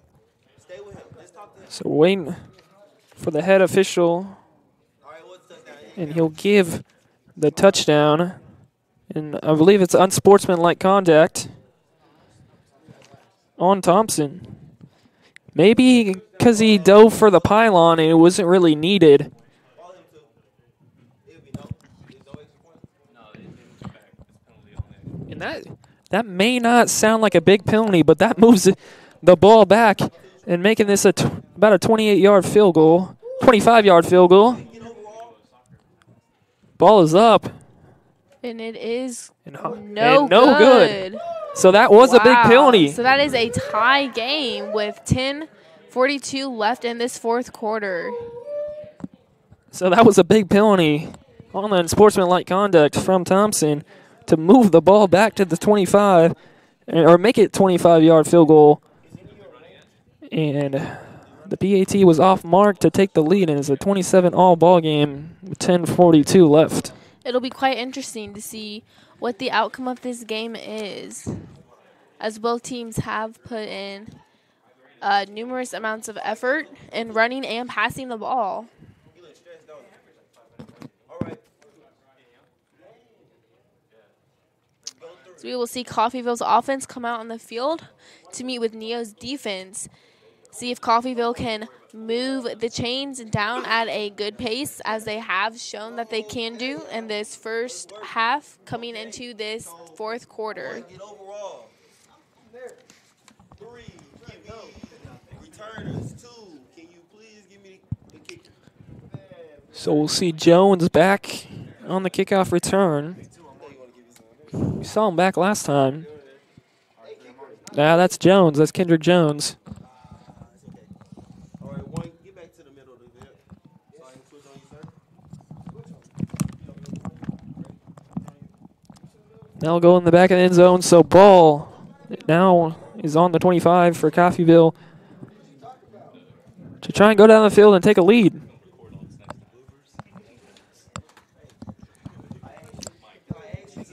And we will see Coffeyville coming out, Mo Hassan at quarterback.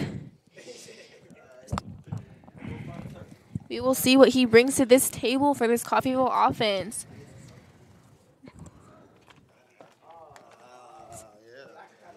Hey, one, you kind of crooked. You ain't getting me, everybody. Lake Hoffman and Maurice Chio in motion, and now they're sending another man in motion. Henderson goes for 4 yards.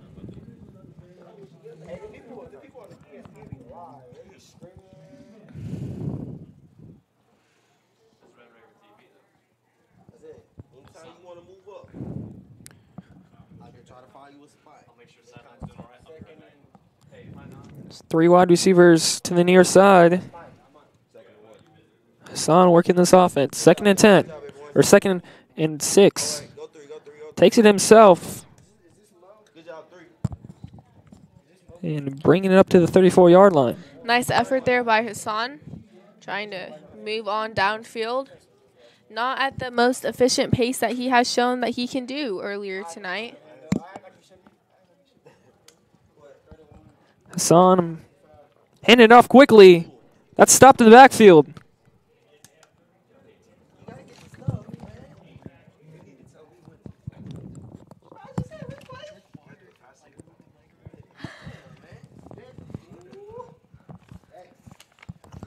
So Norseman with their defensive line, get in there and stop them.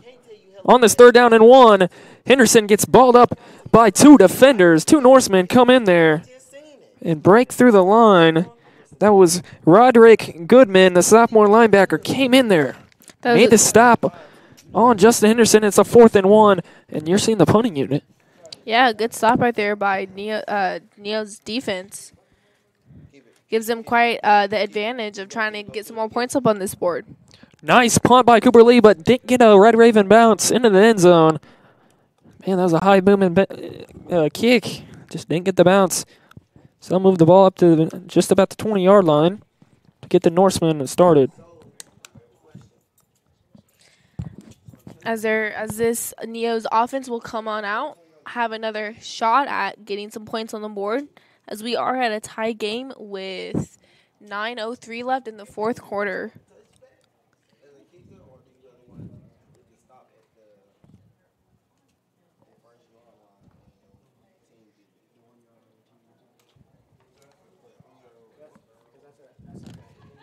So like you said, back on offense, the Norsemen, they got down there, scored, just could not finish on the PAT attempt, and that keeps us at a 27-27 all ball game. And now we'll see Thompson next to his quarterback, Steigenwald.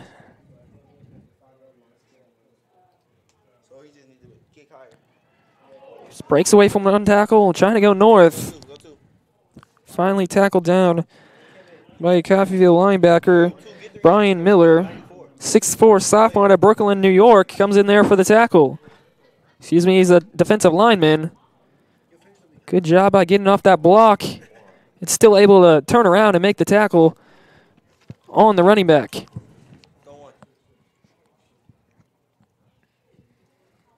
Handoff. Trying to get down. Coffeyville misses some tackles. Yeah, that's something this Coffeyville defense does not want to do. Not a mistake they want is to miss tackles. And, man, he had that hole open, and you can see the missed tackle by Javon Burst. And then he got up quickly, still able to make the tackle. And nice hustle from the defensive back. Fake handoff, play fake. Screen pass, intercepted. That's Robert Hayes. Robert Hayes collides with his own men, but gets the interception on the slant pattern. And I believe the guy that just made the last tackle, Javon Burst, is down on the play. But Robert Hayes, the ball-hawking cornerback, tags the ball away from Marshinen Hare. Yeah, that's having his interception is really the advantage for Coffeyville, and I know for any team that is. But Coffeyville really executes on interceptions as they can punch it in the red zone as they have in previous games. So Robert Hayes, maybe that'll spark the offense and give the Red Ravens some life to take the lead. And we're still seeing a Coffeyville Red Raven down on the field. The flag was on the horseman, the Norseman, and they declined that, and Robert Hayes comes up with the interception. I believe that's his first interception on the year. And at our vantage point with the medical crew and Coach Liker out. It's tough to get a read on who is down on the field. So 8:10 left. If you're just tuning in, Robert Hayes picked off a slant pattern from Steigenwald, intended for Marshinen Hare. And Robert Hayes didn't get far after the interception, but nevertheless, maybe it will spark this offense. That was Javon Burst that got hurt. I thought he got back up, but then I guess I was misread. He's still down nursing that left leg. You see the interim coach, Coach Liker, and Aaron Flores are co-coaching the game here tonight. And we're glad to see Coach Flores back on the field, coaching, doing his thing. He's been doing it for 6 years now. And the Red Ravens are trying to get a victory here tonight. This is a rivalry game against NEO. And Coffeyville has played well in their rivalry games. They played Butler, one of their big rivals, defeated them. And now playing a good ball game here tonight against NEO A&M. Another cross-border rival. Let's get a reaction now. from the Southwest Conference.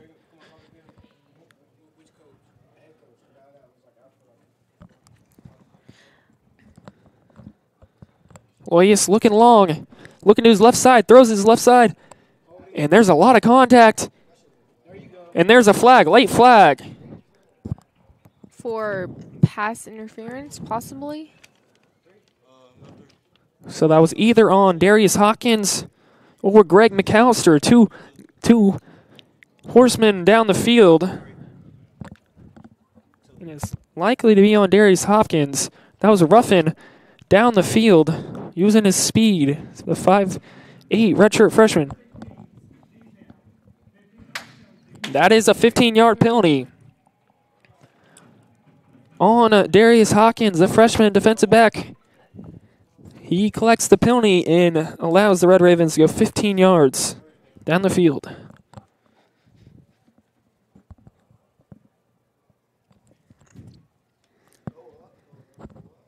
So 2 wide receivers at the top of the screen, 1 lonesome to the right, Maurice Chio and Henderson, next to Aloysius Jackson. Creeping up as the horseman, takes it off, has some blockers.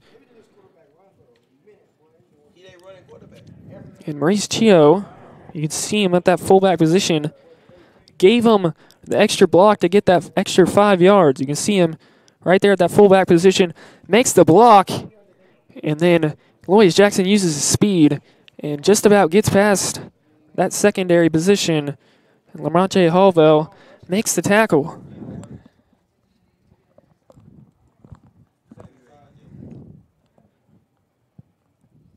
Henderson getting pushed backwards.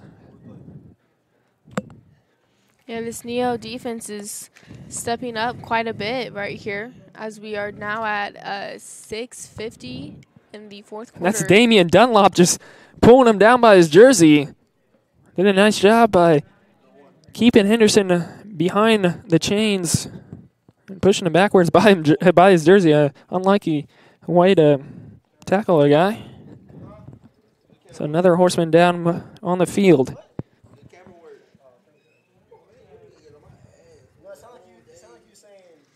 A 3rd and 6. And with the time winding down this fourth quarter, and both these teams are not going to get many possessions left in this game, and Coffeyville's got to make the most of his opportunities in NEO's territory.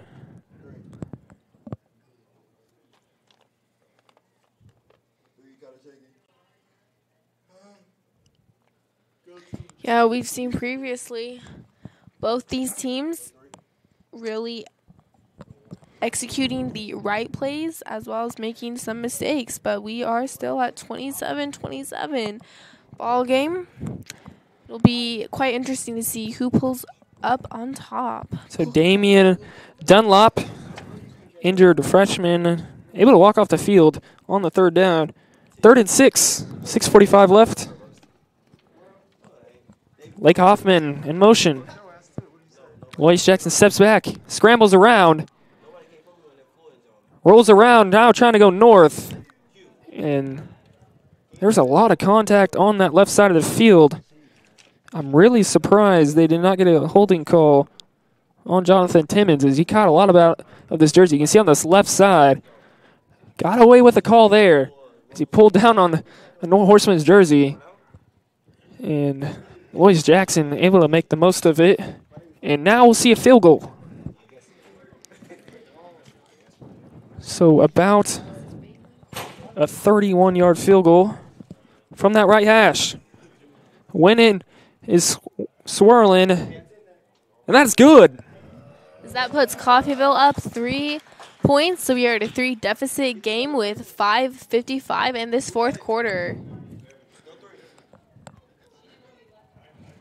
And this could be a potential win for Coffeyville as they have come into this game 1-5, and Neo has come in this game 4-2. So, excuse me, that was a 36-yard field goal, and he was able to punch it through. And like you said, Coffeyville on the verge. Their defense is still got to make a stop And McKenna, we don't want to get too ahead of ourselves because NEO has got a great offense, and there's still plenty of time on this clock. Oh, absolutely. And anything can happen in football. It changes in could change in 10 seconds, could change to a minute. So we'll see what this NEO offense brings to answer back to that 3-point deficit. So 5:55 left in this fourth quarter. Coffeyville takes the advantage with a 36-yard field goal from Tristan Bailey. He's been perfect tonight, 3 of 3. I believe that's his career high, 3 field goals in a game. And he's done it for the special teams of the Red Ravens. And now the defense has got to come out on the field and make a stop. They got an interception from Robert Hayes, allowing for 3 points. Hoping for the same. Short, but able to return it from the right side. Now working it up and tackled on that Horseman's sideline was Kobe Breyer.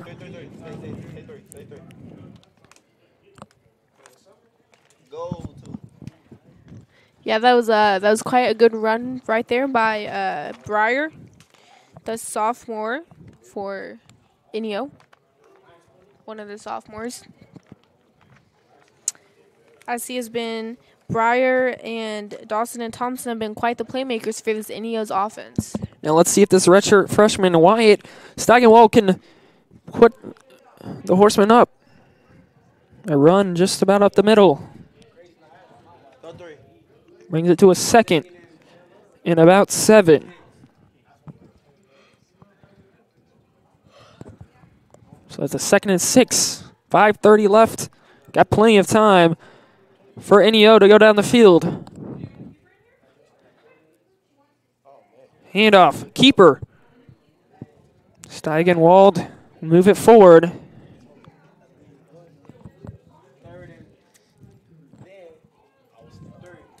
Now talking about a 3rd down situation where Coffeyville's defense can get off the field. 5 minutes to play, 3rd and 3. Coffeyville's defense looking for a stop. Handoff. And he's stopped. A nice stop by the Red Ravens.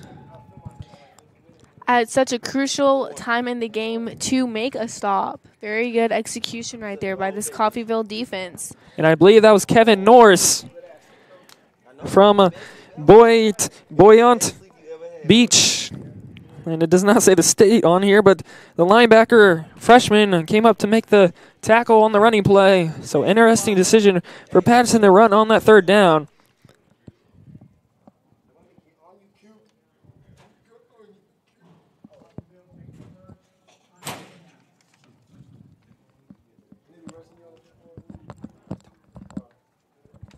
Coffeyville takes their first timeout of the half.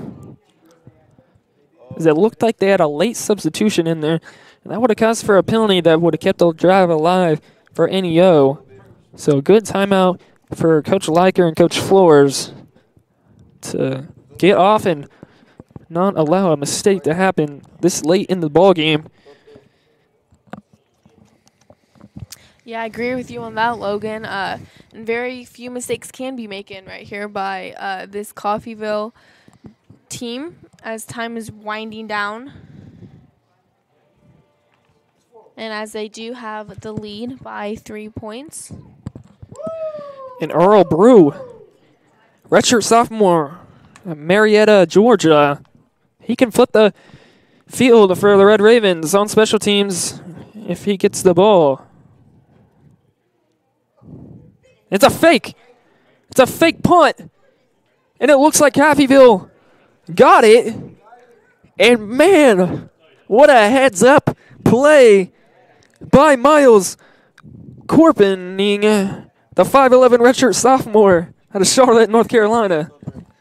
As he Yes, quite the stop right there. Good eye right there for that Coffeyville defense to see that fake and to make the play, or to make the plays to stop that, to make it work. Oh, okay. So that was actually on Nah Williams. As that 26 looked like a 28. from here, but we'll see if this is. And they might have. That's an inch. That's a first down. Wow. So what of a turn of events. That fake punt actually worked out for the Horsemen. As I think they got a good spot. Yeah, I agree with you on that, Logan.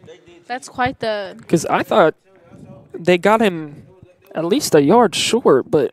It's what it looked like from up here. So either way, I mean, Horsemen get the ball back. Oh, a nice hit, a nice blow from the secondary position. Come up there and make the tackle. And, man, he laid that pretty hard. That was Miles Corpening. As he came up there, boom. He went high, but still a legal hit. Go three. Three, zoom out a little bit. Player down on the field for NEO.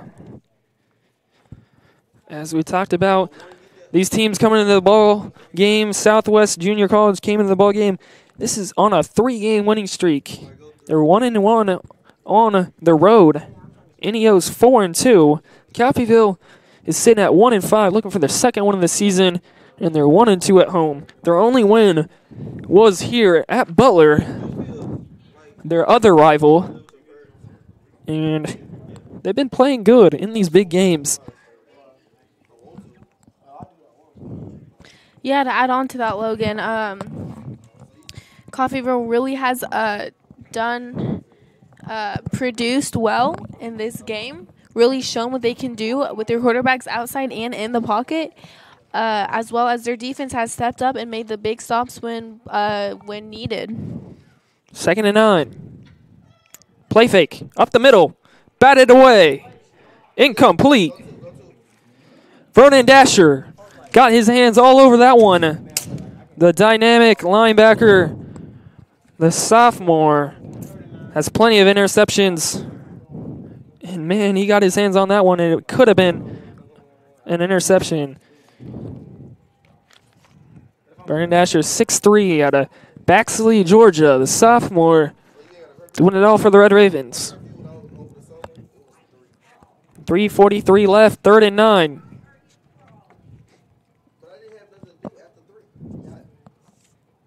Ball sits at the 43 at the middle of the field.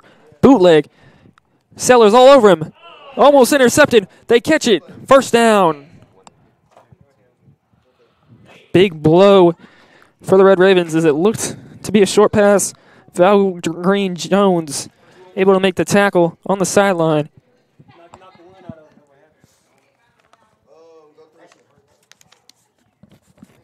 The player is down on the field. I believe that's the tight end for the Norsemen. As that's Jace Sternenberger. As he's caught 2 touchdowns here tonight. It could be a big blow if he's out any more longer. As he's there on the sideline. Hands on his hips. First down and more. Norsemen need a field goal. Need to get in field goal range. They're on the Coffeyville side of the field.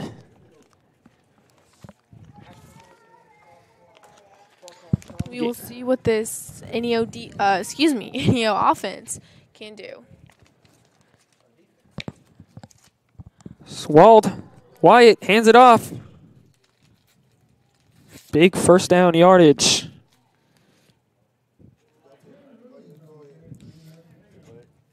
Zach Burks was there on the tackle. Really running off that right side.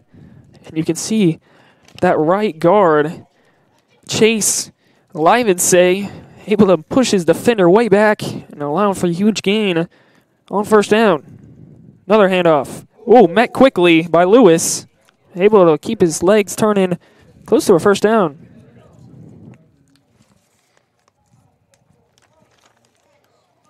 Yeah, as we see right here. And James Good Lewis. hit, yes. And then Zach Burks also got there. Finally got him down. As we see a Red Raven down. And I believe that is Zach Burks.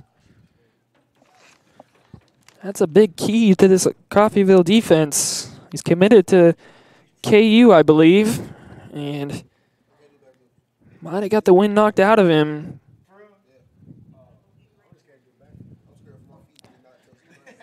He's nursing that right knee. Now that ankle. So the medical staff will work on him. Stop the clock with 2:59 left. Coffeyville holding on to a 3-point lead here. And NEO is just about in field goal range.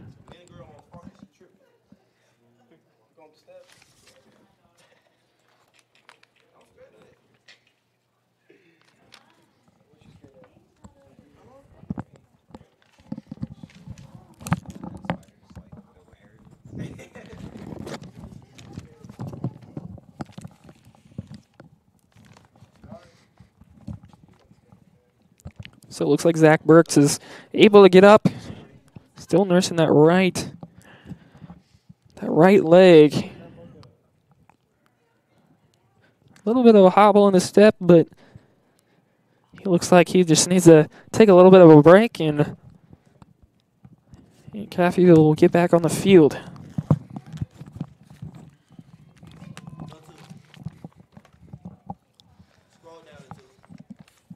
First and 10, NEO. Ball at the 34.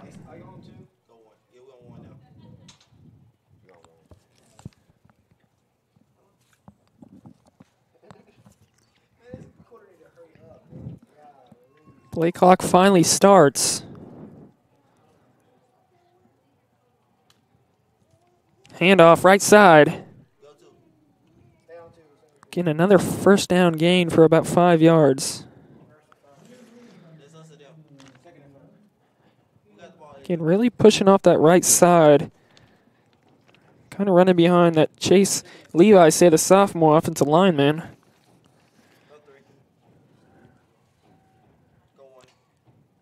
And also Keandre Davis, he's also on that right tackle position. Stepping back, looking left side. He's got a man, and it's broken up, but there's a flag. And it might be on Valjean Jones.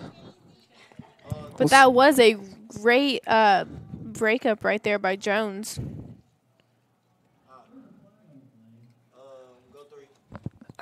That is a questionable call.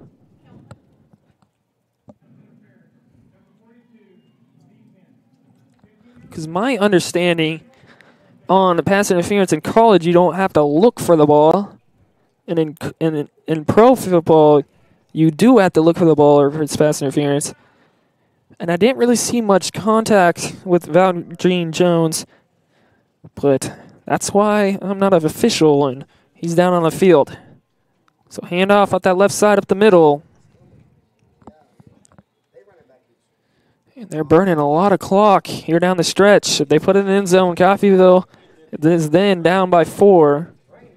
Got to get a defensive stop. Is it raining? Is that rain? Yeah. No, but that can't be rain because these people ain't moving. That came from the window. Okay. Why the people ain't moving? These people just standing there. Because people be crazy. Hey, they tweaking like a mug. I don't think that's rain. I don't know. Where else would it come from? No, it's a window up there. What the fuck?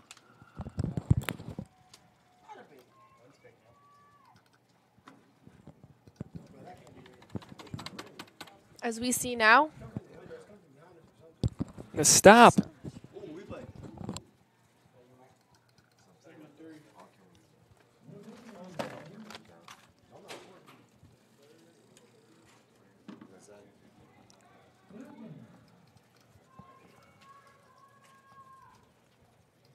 No, but that's coming from the window. That ain't no rain, dog. Why don't camera stop? Is it rain?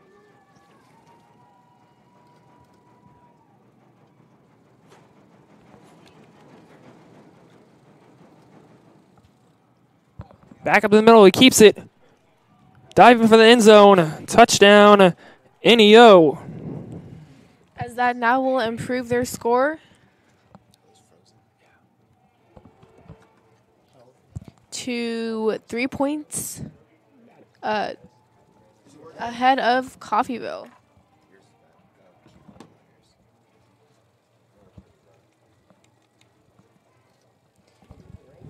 With 1:10 left in this fourth quarter, Ineo improves their score.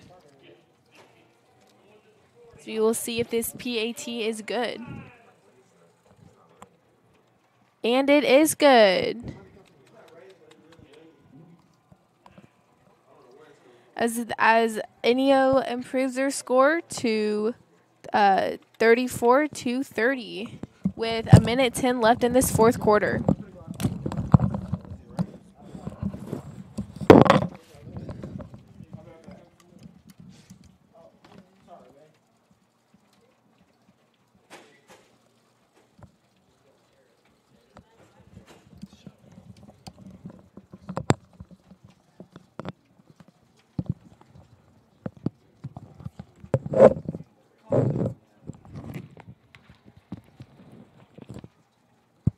As we will see both teams come out for the punt.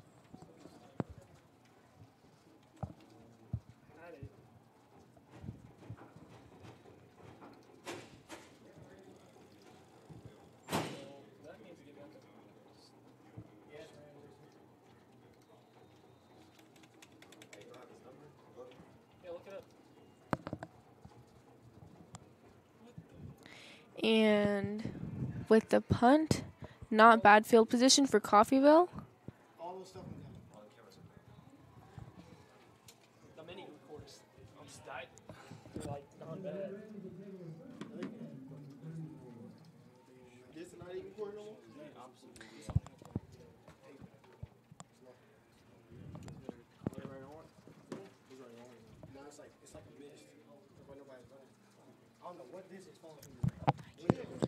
That makes it look like it's really hard. I don't know what that is.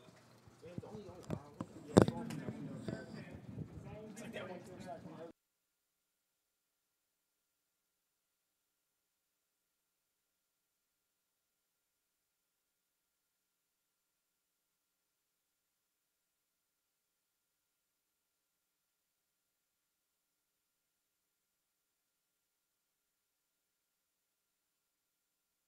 Okay, camera one. We're back on it.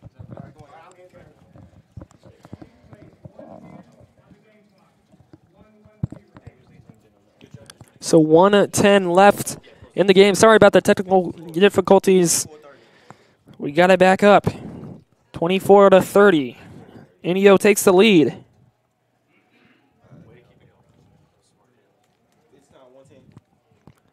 Steps back on the run. Hassan moves the ball forward. Gotta get it up. Time is ticking. He's got a minute.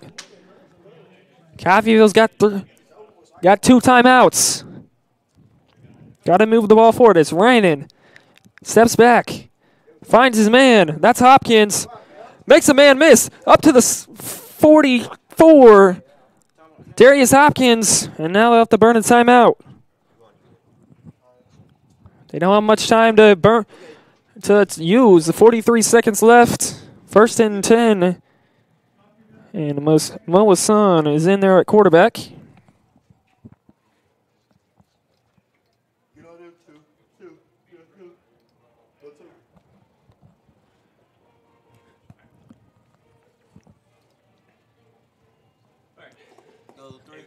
So Coffeyville needs a touchdown to win the game.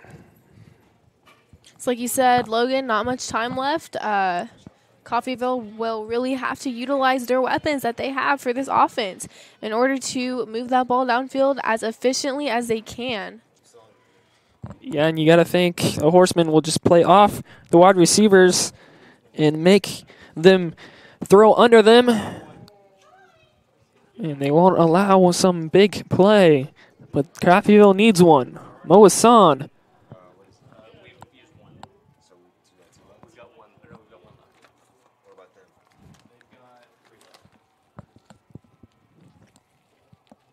Hassan drops back. Under pressure. Has to throw it. Into coverage, incomplete. Looking for Josh Moore. It was a little bit low. As we see some tension that happened down by the 25-yard line. And that was almost fortunate for the Red Ravens if they complete that pass, if they hurry up to the line. And with only 36 seconds left, they really need a play that works out of bounds. And now there is a penalty. So we'll see if this is on. And man, is that a big, big mistake on Coffeyville. Face mask penalty. Send him back 15 yards. And 34 seconds left. This is a big, big time penalty and tough yardage to make up. Especially with the limited time that's left on this board. Timeout. NEO A&M.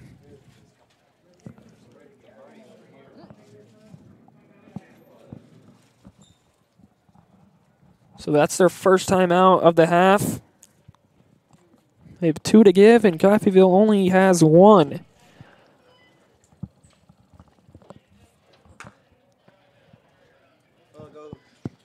And Coffeyville has fought hard, but NEO just had that last possession with about 5:45 left.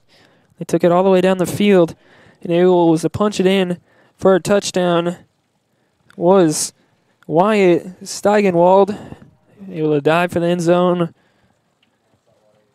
and make it a 34-30 game. But Coffeyville able to have 34 seconds left. They got to travel 70 yards, and they have a 2nd and 25 with 36 seconds left. It is raining, and the wind is really whipping.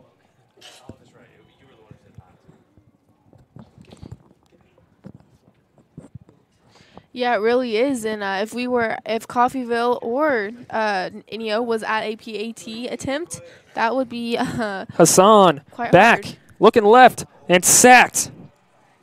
And that is a big sack. That is Cade Bonneman.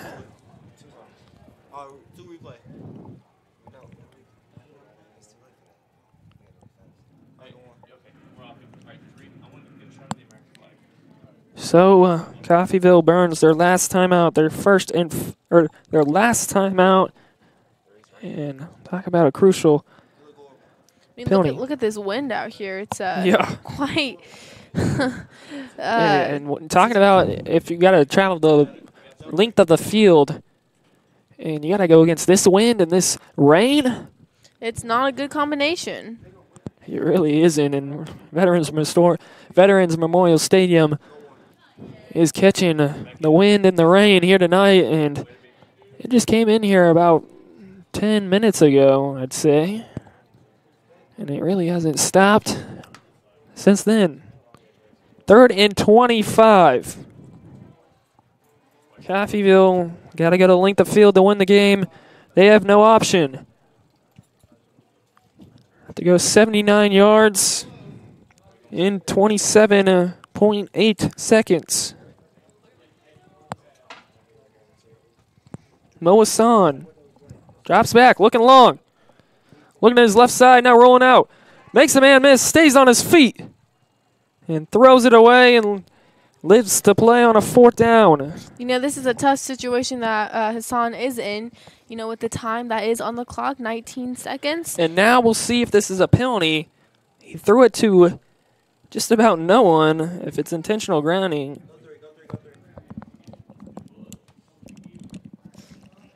And it doesn't seem he'll go that way. So 4th and 25, and you're talking about a Hail Mary and a pray to God for the Red Ravens. 2 wide receivers out on each end. Hassan, rushing 2. Throws it. Needs some more room. Working it outside. That's Rufflin to the middle. He keeps going. Let's go the ball. And up to the 13-yard line. They have a first down. Clock stops. They got to get to the line. And this is the play we were They looking have for. to get to the line. The clock, the chains. And man, what a play. What a play it was indeed with 10 seconds left. This Coffeyville offense inching to get into that NEO red zone. And they spike it with 8 seconds left. What a play. And they get it all. Juwan Ruffin. Wow, what a play that was. So they get a huge gain and a fumble. If that was almost a pitch. And this wind is blowing pretty hard. It blew over the bench. As much as this wind is blowing is as much excitement that this Coffeyville crowd has brought to this game with these last 8 seconds left, as well as for the coaches. So Coffeyville had to go to the length of a field, 79 yards. And man, can we get a camera on this? The wind is really circulating Veterans Memorial Stadium. And look at that tarp over there, and you see the cheerleader just running away. But that was a 63-yard catch and run from Juwan Ruffin. And he puts them with Coffeyville with 8.2 seconds left. And I believe Neo has one timeout left. And that is a big downpour that and you we can see right now. Both benches, both sidelines are getting hyped. As man, this rain. Quite the downpour. And look at this crowd. They are storming out of the Veterans Memorial Stadium. They are hyped. Hassan on the bootleg. Throws to nowhere. 3 seconds left. One more play for the Red Ravens. The rain is on a downpour.